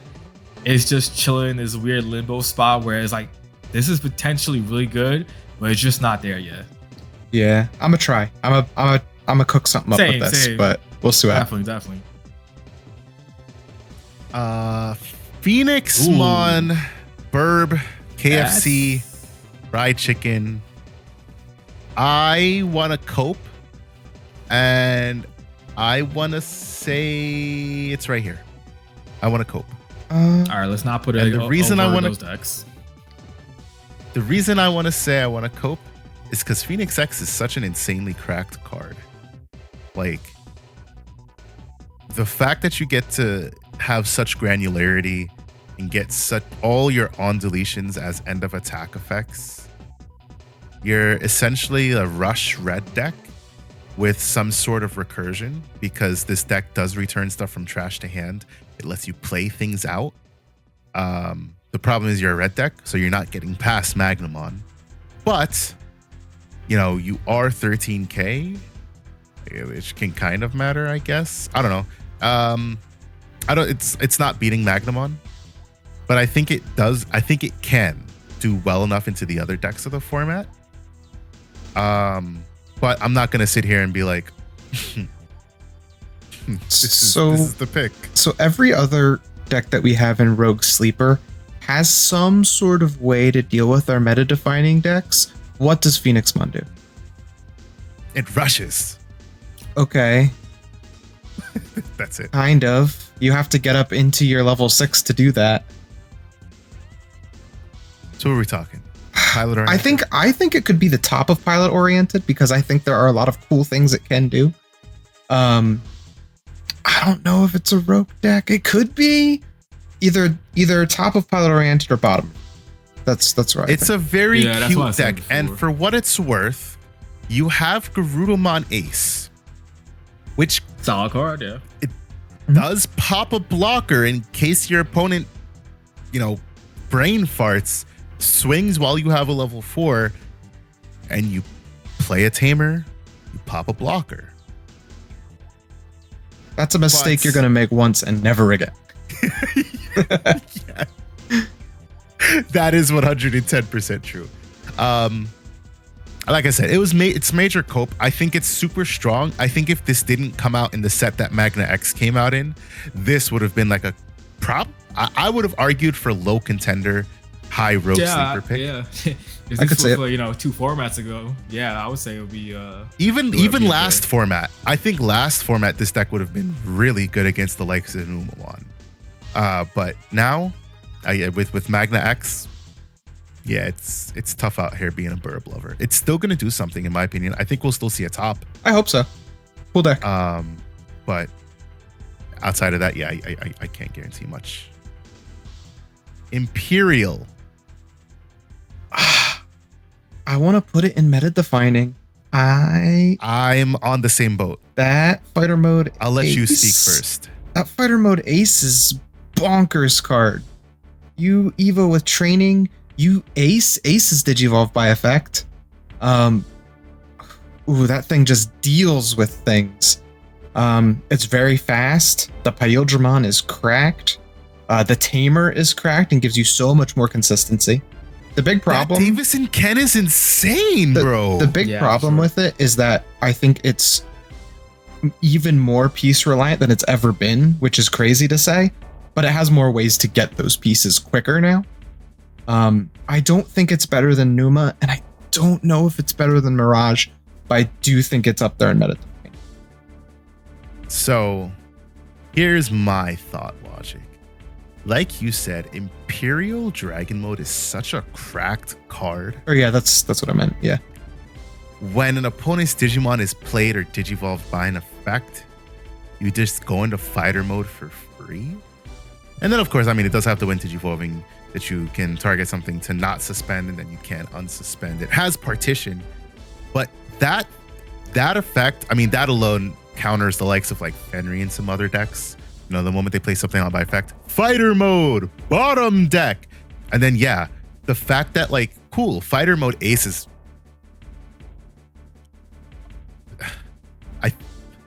Is this the most busted rare that we've ever had? Is there a rare that's more busted than this? Probably not. Wasn't Just Sophie rare?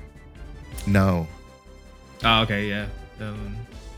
Because it's an on-play and when Digivolving. Well, forget about the on-play, but when Digivolving, return one of your opponent's Digimon with as many or fewer Digi-Evolution cards than this Digimon to the bottom of the deck. You're just ending attacks. Anything. You're just ending. You're source stripping in this deck, and if you blast or you do that Imperial effect, you are bottom decking anything. And then end of attack, unsuspend this, and then if it has Imperial in source, you bottom deck a suspended Digimon. That's super rare level effect on a fucking rare. That is insane. And yeah, you're right, Gino. I think this card, if it wasn't for this card, like I wouldn't have put it up here for Dragon Mode, but the combination of Dragon Mode with Imperial Fighter Mode Ace, as well as the other fighter modes that you can play, I don't know where in relation to these three. Ideally, you know, with Mirage, you want to get rid of Dragon Mode before you, well, no, because you can burst Evo, you'll trigger, but then your effects will activate first. Right, you can get rid of it that way because it's not interruptive.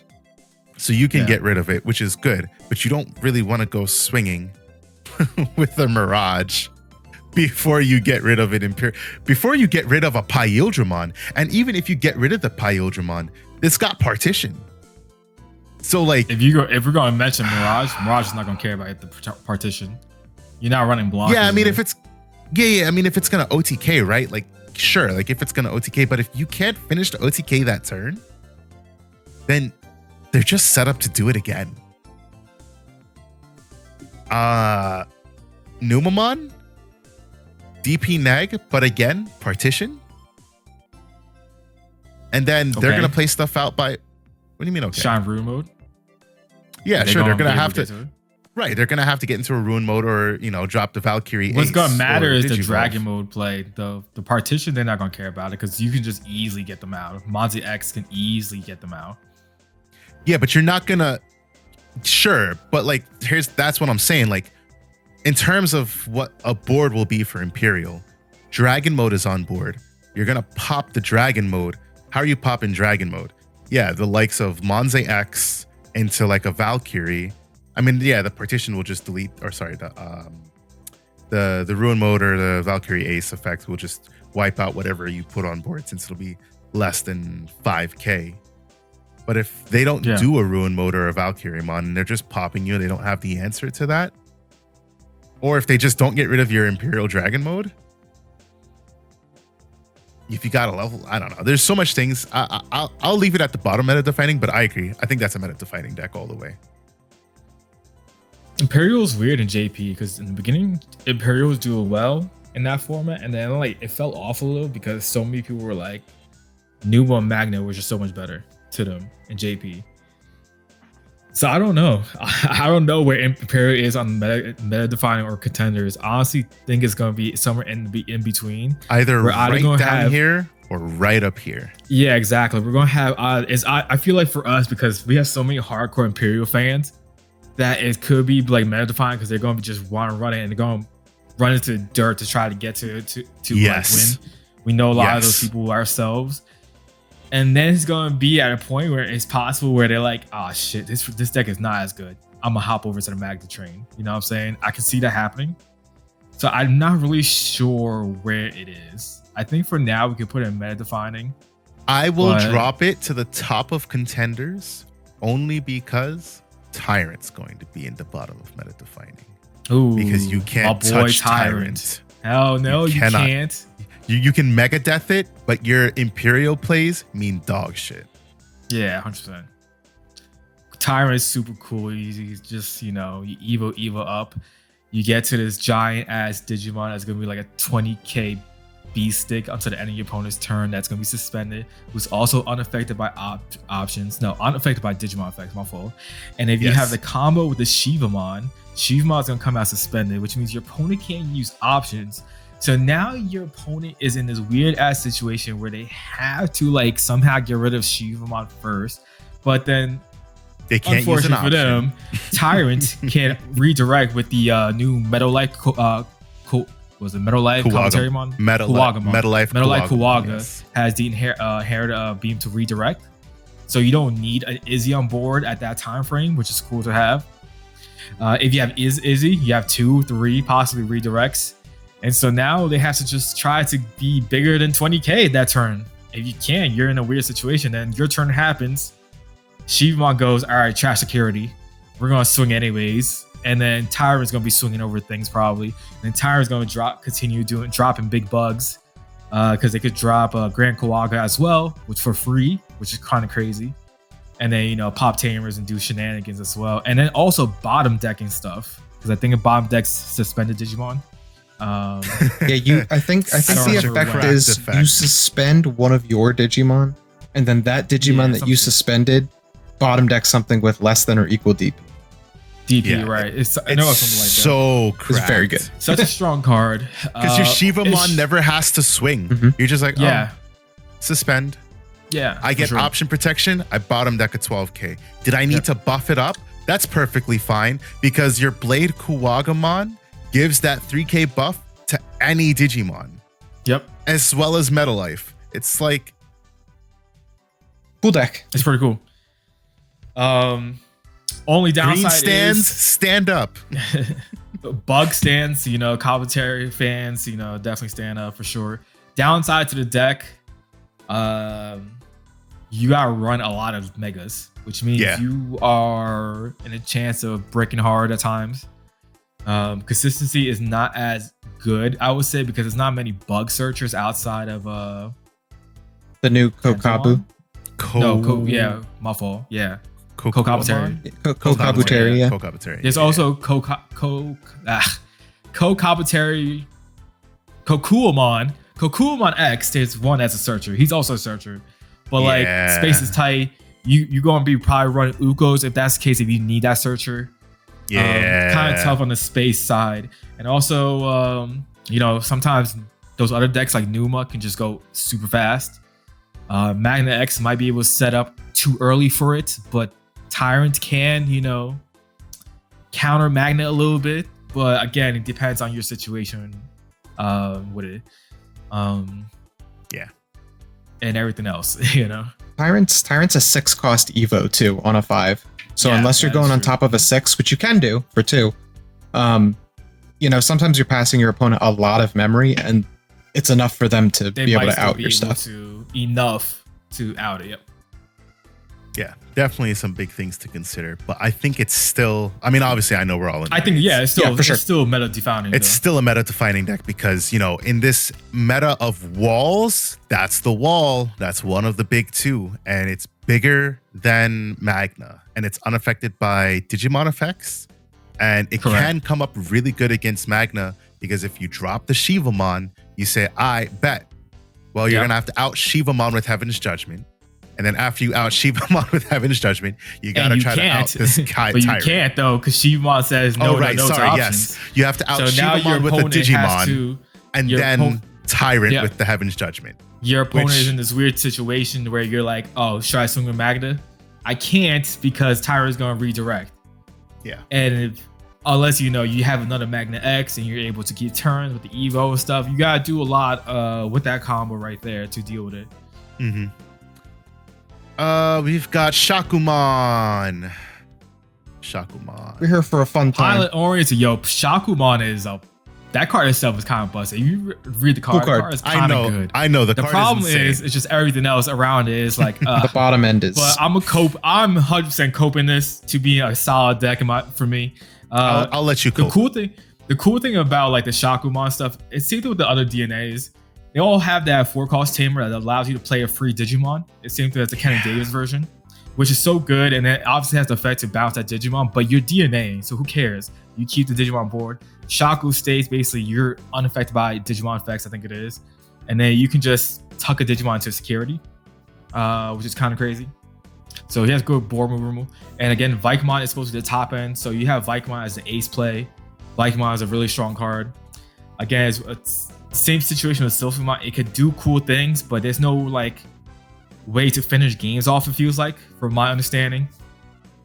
So it's this weird limbo spot. But again, I'm definitely going to try to mess with it and see what I can do with it, and maybe again think a little bit out of the box. Maybe try and make it more aggro than the deck is, because the deck feels like a control deck more, and maybe needs a little aggro in it to be better.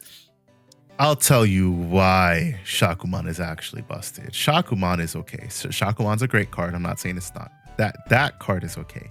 Cody and TK is fucking dumb. Good. Cody and all three TK. of them. If you look at Sora and Yoli, that card is crazy too. No. Sora and Yoli is okay. All right. Sora and Yoli is at the bottom. Davis and Ken is next. Cody and TK is insane. When you really DNA, you gain a memory, but more importantly, you Digivolve 1. Yeah. What the fuck? That's so wild. I love it. It's so good. You do what now? You Digivolve on DNA? You're at level 6. Hey, buddy, no longer. You're at level 5. You probably put me in range for the Shakumon effect. Like, huh? Like, Cody and TK is such a good teamer for that deck. So that's going to be, I agree with Dan. That's the big question. What does the deck do after that? It's really good removal, but you got to close the game out. So how are you closing the game out? That's the big thing. Doru Goramon. I guess this would be BT16 waiting room. Yeah. But I'll be honest, I think Collision.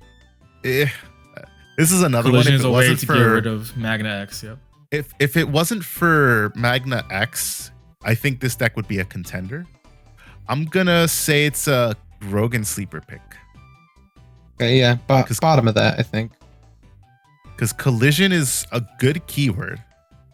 But the problem is, like, okay, what are you doing? Now, the reason I said BT17 waiting room is because the deck stuff Of course. makes this deck 100%. Super cool. insane.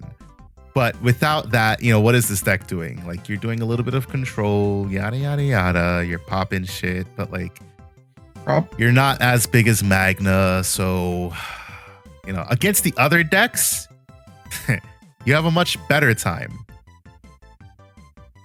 But I don't know. I'm content with being a bottom of Rogan sleeper, just because I feel like with the prevalence of it's because at this point it's not just the prevalence of Magnamon and vaccine armors, it's the prevalence of the 2 walls as well as the decks that are super fast. What does that mean for Doru Goramon?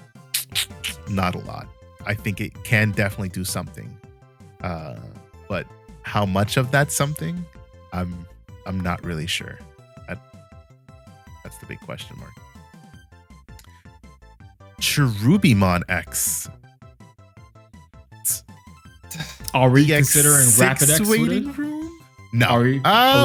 Gino, or is are that we? separate? Say it again. Are we? Because Cherubi X can run a Rapid X. Are we doing Cherubi? I put Rapid X as its own deck. Oh, okay. You do that. Okay, that's fine. I did put Rapid X as its own deck, but you're not wrong because you can still go that alliance route. I was looking at this as an alliance deck, but you can still play the Rapid, but like the Cherubi heavy version. Yeah, exactly. I got you. Casual. I'm not sure. Probably casual. I know it could do some cool shenanigan things, but I just don't know in a competitive sense what it can do. I think that's a deck where you need to lab it to figure out what works and what doesn't work, because there's so many like Cherubi mods now, and now the Cherubi X makes it, you get the cool Cherubi X. There's Lothmon X, which is a really good card. Terrier X is also a good card, and obviously Rapid X, we all know the busting shenanigans it could do. And if you decide to run Rapid X, you can. I know there was a new, besides the Lop X and Terrier X, was there a champion besides Rapid X? Oh, I don't know what Rapid X is. I don't think so. No. Okay. Cherubi X by itself is pretty good. I just don't know because, again, this deck wasn't really a deck that was not around, but like it wasn't doing moves in JP really. Maybe one or two here and there. I don't know. I'll say casual for now. In my opinion, this is a deck to reevaluate come EX6 because you get Cherubi Ace and EX6. Is a really good card. Very good card. But you also get like just another line. Like this deck has lines upon lines upon lines upon fucking lines. And it's very versatile. So I agree with Dan. It's a deck that like if you guys love Alliance, go lab it. I do think it can do something, but like you need to be dedicated to making it do something because there's so many routes that you can go. And I wouldn't be surprised to see it do something. Just I would be like, oh, okay, cool. Like that was the guy who did it. Like that's the guy. That's the Alliance guy kind of thing. Like since we got this Alliance build in EX4, I have been trying to make this deck work. Every now and again, I can steal a win here and there, but I'm gonna try again this format. So I'll let you guys know. All right, we got my big bad. I would love to cope with this deck, and I would have coped with it if I didn't look up some things prior. So Shroudmon, Pulsemon Tribal, it's a casual deck. Ooh, let me tell you why. Shroudmon, I love this card. But you know what the problem is? The Pulsemon that they gave us in BT16 does not play out our hacker judge for free. The Pulsemon in BT16 is a searcher. I love searchers. But we have to play our tamer. We don't even have a level 4 out of all the Pulsemon Digi-Evolutions. No level 4 and no level 5 that plays our tamer. We get that in BT17 of all sets. And then let's not talk about why Boutmon is bad in the deck. Because I love Boutmon. But it's not searchable. It doesn't specify Pulsemon in text. It makes Shroudmon cheaper. That's why you want to play it. But it's not searchable. For those reasons, Shroudmon is casual. Oof. That hurts. Yeah. I want to play this deck so bad, and I'm going to lab it. But I fully acknowledge that this deck is absolute dog shit. Yep. Sadly. Yeah. Oh, sad day being a Pulsemon fan. Dan, where does your cope put you with Myotismon? Hey, yo, I'll just say this. Mallow got a couple big, big tournaments wins? Like, it was like 2 or 3 wins in total. Oh, okay. But one of them was a big tournament, supposedly. So I'm definitely going to put up pilot oriented. It gets so much good support that it desperately needed. Being able to, the Arukeni Mummymon Tamer, you're able to make Arukenimon and Mummymon, which there's new versions in this set, play for 3 costs. So you're playing a level 5 for 3 costs, which sets up your Mallow plays, which sets up playing your Mallows for free. And the new Mallow is really solid what it could do. And paired off with the support from BT15, you have the Myotismon support, the Myotismon Ace that lets you play that tamer because the tamer deletes itself when you play the Mummymon. So you just reset it again. you keep going and you get the Yukio. You can like do a lot of combos with it now. You don't have to wait as long for the Yukio play because you have the new Arcani and Mungwan plays to do, and then the new Mallow is really solid as well. Again, I think it's definitely still a pilot-oriented deck, unfortunately, just because there's so many other things that's really strong. But this is another deck that benefits from 8 Ukos because the rookie lineup does not matter. And in some builds, you don't even need a champion lineup because of the free cost, the cheap cost, I should say, Ultimates play, and then eventually free low 6s that do a lot. And old Mallow's still good, being able to kill unsuspended Digimon and then trash the source. Source trashing is always good, no matter what. Yeah, agree. I'll agree. I'll let you cope on that. I don't think it's a bad deck. I definitely think in the right hands, it could potentially do some stupid ass shenanigans. But I don't think we'll see a win here just because we're not high rolly, we're not best of ones. But maybe 1 or 2 may hit top 16. I could see that. Possibly, yeah. Big Ukomon. Big Uko. Where are we putting Big Uko at? So let's just read this out. Big Ukomon says it does big things. It's supposed to pop shit, return Digi-Eggs, return Tamers, yada, yada, yada. But like, okay, what else are you doing? I agree. Big casual deck. Hey, I'll say this. You're running 4 big Ukos, 8 Ukos, 8 Louis. And you could do, what's the other effect? You could put random. You play whatever base you want. Right. I forget what else Big Uko does. So it's an on deletion that returns all tamers to hand. Then you play a tamer and an Ukomon from your trash. At the end of your turn, you bottom Digi-Egg deck, I guess. 1 Digi-Egg card to pop one of your opponent's Digimon at the lowest level, and then you play a level 4 or lower from your hand to the breeding area. For some reason I thought there was a 6 in there. I think random decks. Yeah, I think random decks in JP that were running like this deck was like running like weird top ends, and it was just working, type of thing. I wouldn't be surprised, because like it reads to be like decent, and I think like it's an engine that's like very easily exploitable. It's realistically only like a 16, somewhere between like 16 and 20 card engine for weird decks. There's just a question of like what weird deck is going to use this engine. Probably like I could see this being like the Uko Floodgate. I could see Bonds trying to run something like this, perhaps. I think it would work in Bonds. Any of those low to the ground swing decks, but I don't know. I don't see it actually doing anything. I agree. All right, Rapid X as its own deck, Rapid Bunny Alliance. So just to clarify, this is like green base. Terriermon, Lopmon, yeah. So basically, double alliance, double typhoon. Yes, double typhoon. But better. Yes. Yep. Yeah. I've got that right behind Imperial and Contenders. Okay. I think it's definitely a contender. It's not meta defining because the walls, but deck is just Rapid X is Rapid X, and then you also get Terriermon and Lopmon X, which they're not like really good insane, cards. But yeah, they're really good cards. They add to the deck, so it just buffs up the starter deck and makes it better. It doesn't do what Beelzemon was doing back when it got its upgrade, but it is still a good deck that I'm not going to be surprised when it tops. Yep. At all, especially because you have 4 Mega Gargo Ace.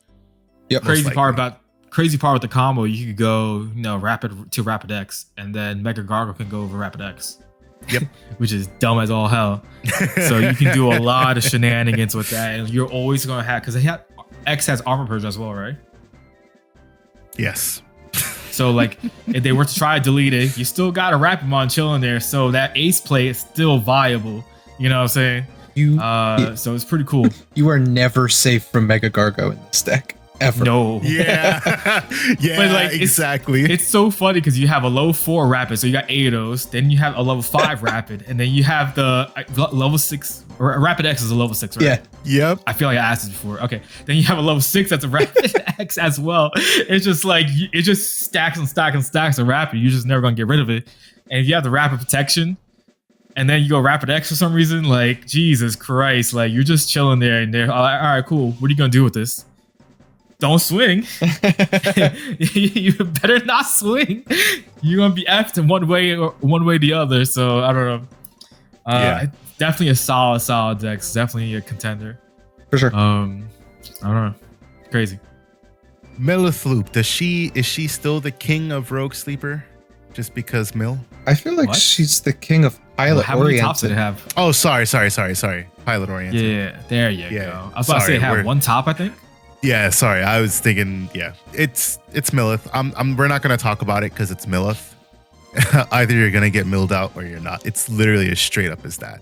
The deck has no interaction. It's like, oh, cool. You've got a 20k wall. Be a shame if I milled you out. Like, that's just straight up what it is. Here's how many cards I have in trash. Let me know when it's my turn again. Okay? Exactly. Oh wait, I could play again. What? Draw one more card and deck out. Damn, better win this turn. Exactly. You know? All right, my cope, my big cope. Lord Nightmon, bottom of Rogan Sleeper. So, huh? Say that one more time. Can I hear you again? I said my cope, Lord Knight, bottom of Rogan Sleeper. Bro, bring that to the bottom of casual. What are you talking about? I'll put it right next to you. I'll put it right in front of your buddy Mallow. It ain't better than Mallow. Lower. One card For makes it those better of than you- Mallow? Yes, No. Bring it lower. Bring it lower. One singular card. All right, so here's the cope, right? Here's the cope. Valkyriemon Ace. That's it. Yeah, I know. We know. We all know this. There's nothing. I'm gonna play it. It's cool idea. Just casual. I'm gonna play it. But we talked about it before, Pod. Nightmon promo costs 4 to Digivolve, which is an absolute atrocity. If it costs 3, deck would be slightly better, but it doesn't. And so that makes it hard to play. It doesn't have a good engine anymore. Arguably its best engine is playing Yellow Vaccine. And if you're going to be playing a Yellow Vaccine engine, why aren't you playing Vaccine Armors? So, Lord Knight is on here for my cope. I honestly... Can you at least put it on top of casual? Thank you. Yeah. Thank you. It's my cope. And because it's my cope, it's here because it's our tier list. I will it. say it's cool that you can play Valkyriemon for free. And if you have, I don't know, some type of level 7 in hand, like a Rune Mode plus on top of that, that is a cool play. But that's about it. Keyword but. So yeah. Agubond and Gobblebond. We'll talk about these decks together. So, but to find out where we put them, where do we put Gobblebond?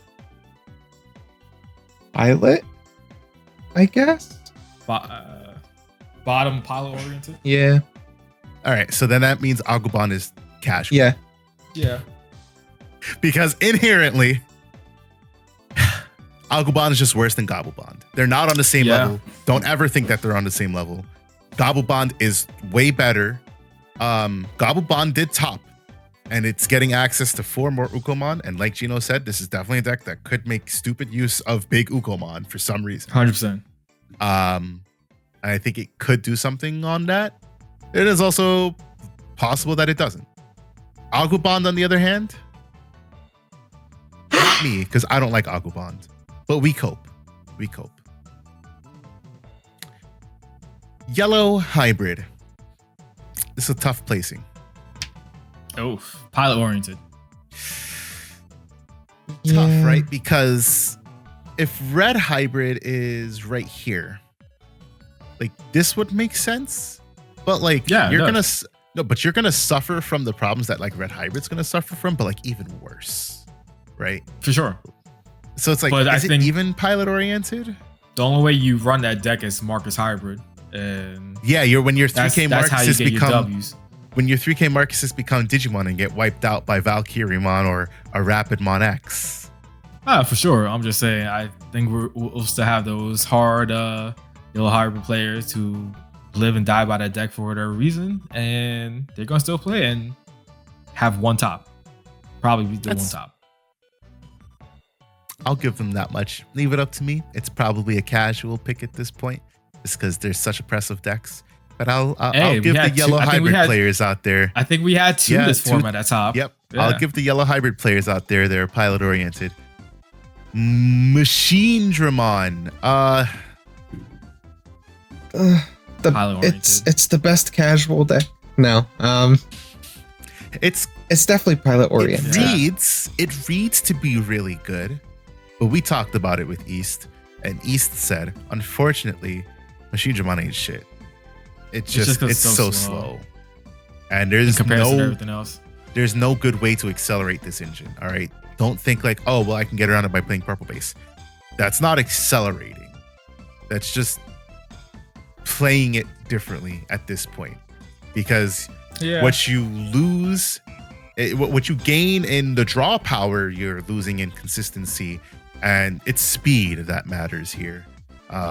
Sure, you can establish Machine Dramon, and if you can get this boy on field, yeah, I mean, it's unstoppable. But then, like, how are you winning? Because you're not deleting anything. There's a whole bunch of armors and unaffected by effects. What are you doing as Machine Dramon? A whole lot of nothing, that's all. I feel like removal has gotten so good in the game that even when you drop that Machine Dramon, it's not living for more than a turn or two. Like, sometimes it's tough as a machine player. And even in this format, like when you do live, like, you're not big enough to swing over Magna X. They're just going to block. Yeah. So. Yeah, Tyrant, like, you're going to be, Tyrant's going to be suspended, so it's going to be unaffected by the Digimon effects. Chaos Dramon is not going to be able to evolve it.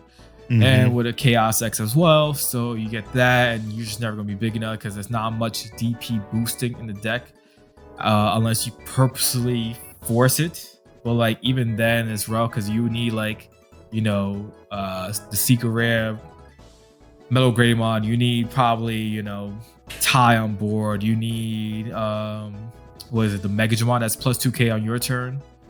You need a lot of DP buffing for just DP buffing. And I mean, you can get it, don't get me wrong, but like, you give up so many other things for it then. There. Yeah, exactly. Dan, you just talk Machine Dramon right into the top of casual. It'd be like that. I'm not surprised. I'm not like, I like to cope with Dorbeck from time to time, and it's definitely down there in casual tier now, because even if you build the big boy who kills you in one turn, who cares? We just block it with Magna or Tyrant, or it's just, it's so slow compared to the speed of every other deck. Yeah. You can turn to OTK someone, but like, sure, you need the perfect hand for it. Yeah. And if you don't have that, you're not doing anything with it. Casual. Yeah. High roll tier. Imperial Virus. This could be interesting. Still casual. I don't know, man. I don't think so either. Bottom of pile oriented. Sure. I know we can do shenanigans, so hear me out. Here it is. I know. Here it is. If you do the full combo with the promo Shadramon with Dino Beamon, let's say if it dies, I believe it's that you get the partition, you get Shadramon's effect, play something else. You also get Dino B's effect, like play something else or whatever. You can you can get 5 bodies on board when I don't know what the full happening happens. But like, because Imperial is such a dumb DNA deck that it's just like, EX DNA, it's just like you know what I'm saying? It does cool things, but it's just like Alter B. The thing is, it does get support. Like, it gets direct. Yeah, Dino Beamon. Yeah. Support, as well as the red purple support, which you is can also nice. play the Beamon. Yeah, the rookies, sure. the worm too, if you want. And I mean, Imperial Virus is it's still a heavy hitting boss monster. It's going to overcome the wall. No. Right. But it's still a heavy hitting boss monster. I think it's capable of doing something. I hope someone does something with it. This Yeah, that'd be cool to see. This is If Gino there was Hope a tier. set for it, yeah. If there was a set for it, this would be the set. And along remember, with that, go ahead. I was gonna say, like, remember, like that deck needs a tad setup because you need to trash some cards from your hand early. That's what like scatter mode used to be for, but you don't have that anymore. So it's just really the V mod. I think it's on play, draw 2, trash 1 or something. I forget what it was. The red one.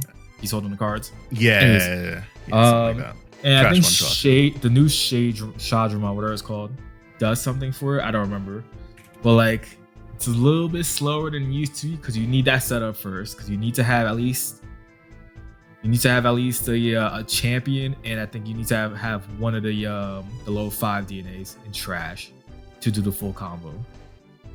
Yeah. It's in our hope tier, and along with that is Ultra S. I mean, honestly, Casual. Yeah, I would drop it to casual. Ultra. I have less hopes on Ultra S doing something than I do on Imperial doing something. Leopard X subsequently. Subsequently before someone fucking yells at me. Casual tier. There was that one list that ran basically everything Imperial Dramon, but Leopardmon as top end. Hey, whoa. Don't pull Leopard on the bottom. Damn. Yeah, jeez.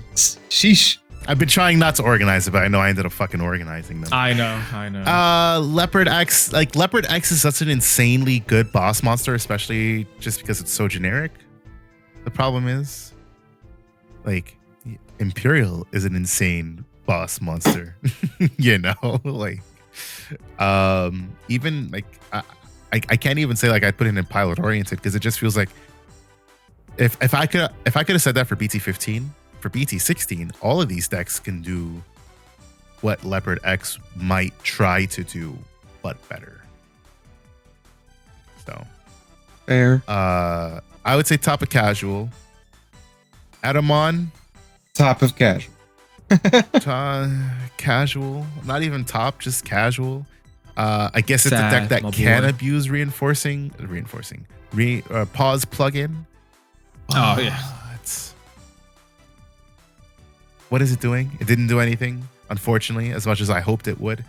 It requires a hell of a lot of setup, and you're not overcoming that fucking wall. It doesn't matter if you make them a Sukumon because they're going to become unaffected. Your one cost Evo rookies are not nearly as good as Zukomon. Oh my goodness! Oh yeah! That it's an actual atrocity. Heavy Leomon. That's my boy right there. I love that deck. But what does it do against Digimon that aren't affected by anything? Exactly. Yeah. And It's like, cool, I'll de-digivolve you. Oh wait, you're unaffected. The thing about Leomon is that it loses to every good deck. Basically, like all those ones at the top there, it loses to. It has a good matchup into actually Red Hybrid, and I think it could do okay in Fenrir as well. Yeah, it's fantastic. It has some weird like meta interactions. I'd put it into pilot oriented because we always see a Leomon sneak in somewhere. Agreed. So I think it belongs at least at the bottom of pilot oriented. We do get one new piece too. We get the Mad Leomon, which is actually cracked for the Actually deck. helps the deck. That instantly becomes a 4 of, and you drop out probably some of your Lyomons. But that card basically says end of attack.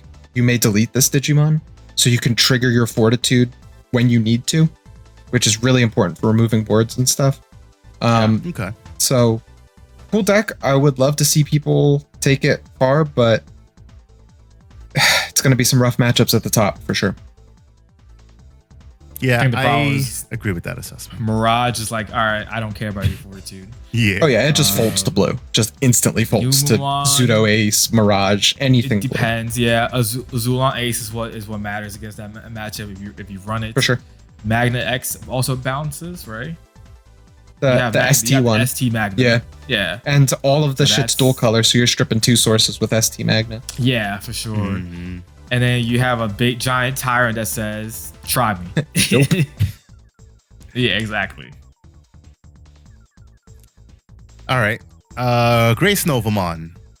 I want to say. Don't do it. Do not do it. Do not do It hasn't topped at all. it. What? Okay. No tops. Bottom of Broken Sleeper. It gets Yakuza. 2 cards. One of those is jamming. Really good. Okay. Don't get me wrong. Apollomon is still gonna hit for checks. It's good. Don't get me wrong. The But then what problem does it do is, against from my Magnex? understanding, is that you don't. If you want to play this deck, you just rip off the top end and play better cards. You keep you keep the base. That's where you get all like the infinite amount of memory and be able to digivolve for cheaper. Get your DP and then you boosts. go, hey, I'll go into a Mirage instead of a Dianamon, or Dianamon's a good card still, or instead of Apollo, and then you do things, or you play a better red level 6 instead of something. I don't know. The deck itself, that I still think it's gonna chill in that spot. Maybe I think that's pushing it. Yeah. It's about the wall. It can't get past the wall. Grace Nova can get up to, I want to say something like 21, 23. Yeah, you can get strong for sure. But like they block once and that's it. Cressimon's pretty good in the Magna matchup. And Grace the Nova Bugs is as matchup well, too. because it can strip sources. But Yeah, I don't know. I'm not a I believer. think Yeah. that's a deck that I think that's a deck for someone needs to like lab it and like find some weird combinations for the deck to work. I know Galga is a really good card in Agumon, because that Agumon for that deck can grab 2 cards technically, Yes. but Listen, to all of our listeners and watchers who are going to be like, hey, I think you need to put Grace Nova up in the list. I tried. But I also talked myself out of it. Okay. To those listeners, please go top with it. I want to see this deck do good. I want to. This is not a I really slight do. at you. Like, go out there, lab out that Grace Nova, figure out what works, and show us what it is. Because I think it's a cool deck that does cool things. Take it all the way. Yeah, I agree with that. Dan, Devas. oof, that's rough. Minimum contender. Very. I think it's contenders. Deva stocks are down. Big time. Still contender.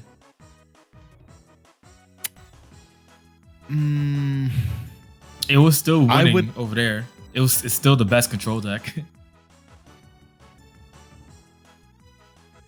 The best control deck? With all these control decks up here?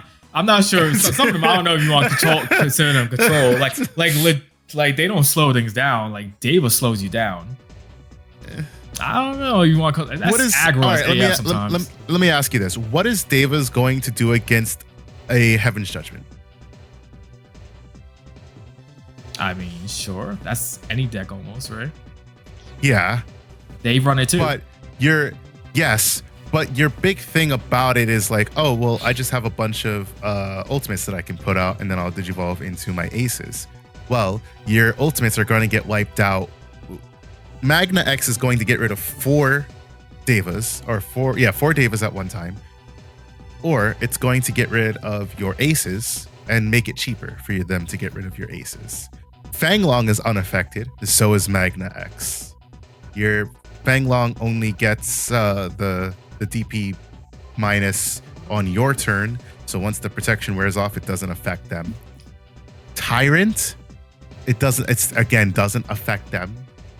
Mirage, bounce your shit back to hand. Numamon, faster than you. Personally, I think it's right behind, like, here or even here. I'm kind of with Varney on this one. As we've been going through, I've been sort of checking the Digimon card meta for a Japanese BT16 format, and I see 3 lists for Deva for their entire BT16. I mean, and EX6 format. But I don't know, man. I just feel like Deva stocks are down. All the good decks are faster than it or deal with it. Removal is so good. Giving your opponent 4 to 7 memory is Ouchie. Yes. Yeah. That's a big thing I didn't even Memory. These good decks are so memory efficient now and have removal on the climb that get rid of the 5s before you even start swinging. I don't know. And I feel like people were sleeping on it in BT15. It's a minimal contender in this format too. It was getting dubs as well. So I'm not saying that's what I'm saying. I'm not going to sleep on it. Me personally will put it in a contender spot. I'm not sleeping on it by saying it's a sleeper pick, but I also don't think that it does. Whereas these decks have a good matchup, like they can have a good matchup into meta defining. I don't think Davis has a good matchup at all. I think Davis gets walled out very easily, and it'll be fine against the contenders, but you're gonna struggle big time against meta defining. Even I would even Omnizoo much faster and all day over Davis, just because your shit's bigger, and sometimes there's more payoff to what you're doing in Omnizoo than there is in Davis. We'll see, right? We will. It's the point of the tier list. And with that in mind, Jellymon. Jelly. Top of casual. I don't know. Nah, I think it's better than casual. I feel like it's a pilot-oriented deck. And we got 2 tops. I don't know. It doesn't get anything, though. And it doesn't do anything. It's not like Jellymon really helps. You're going to be redirected. You don't have the Mirage, which is, again, why Mirage is the best blue deck, because it has, I can't be redirected. Fuck you. Any deck that says block or redirect, Jellymon doesn't have that. Right. They have one set of protection, one set of battle, or one set of removal protection, whether by battle or whatnot. But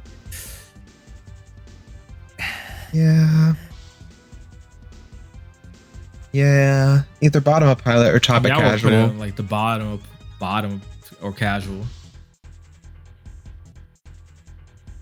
It's the best casual deck, that's for sure. Casual. Keep it casual. I'll give it a casual. It's are there any changes we want to make to this tier list before we end?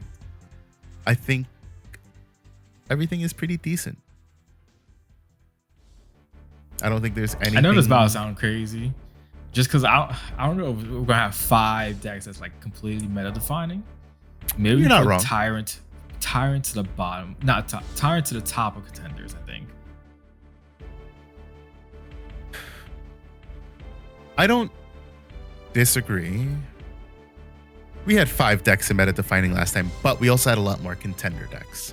I think in this format, because of so I counted dominance of Magnus. We had 28 total decks between meta defining contenders and rogue and sleeper picks. Now we have a total of like 20 decks. So there's still a good amount of variety, and it's still a play what you want kind of format, and just practice your deck. But there were less walls last format. It was a lot more wide open. And now the presence of the walls. It was also a free format, because that was a brand new format that we never had. That's why it was we had such switches in, month to month basically, right? That format. Like BT15 for us was like, all right, B-Div from the beginning was Levi. Then it shifted to Numamon. And then it's just completely shifted to Mirage, it seemed like, as best deck in format. I don't think we're going to have that crazy swing of shifts in this format, because it's already been solved. We know what it is already, basically. I know, because Apocalypse was already hit for this. Yeah. We knew what the meta would have been previously. It would have just been Apocalypse, Anubis, Melga. That would have been the 3 decks, and everything else irrelevant, right? But in this, we know what's happening. This is a solved format for them, so this is going to be pretty similar for us as well, I think. Yeah, I agree. There's no change. I can get on board with Tyrant at the bottom of contenders. Vaccine Armor, top of contenders.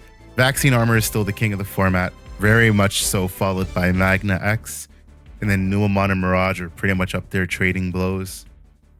So if you're a blue player, if you're a yellow player, you're thriving. If you're a red player, good luck. If you're a green player, have at it. If you're a purple player, I'm sorry. If you're a black player, you still have Fenrir. Yeah, I guess. Yeah, you do have Fenry. If you're a black player, hop on that Alphamon train because I think Alphamon's the deck. Or Jesmon because you. I mean, Numamon's a black deck, right? Yeah. Numamon is black or purple. So if you're a black or purple player, you can rely on good old trusty Numamon. And if that's it. This episode was long as fuck, so we apologize. We talked for a lot longer than we fucking thought we would. For those of you who made it to the end of the video. Bro, no, the last tier list was an hour and a half. Damn. We talked. Yeah, I know. I know, we really did. It's fine. It's fine. For those of you who've made it to the end of the video, first of all, we appreciate you. Thank you guys for watching this tier list. For those of you who are hopping to the end and just hearing this, well, you missed out on all the good parts. You should go back and listen to this because I can definitely say I feel like we have some better takes than other tier lists that I might have watched. With that being said, that is it for today's episode of DigiPod, the digital podcast. So thank you guys for watching. Thanks for listening. And until we talk to you guys the next time, peace out. Bye, everybody. Catch y'all on the next one.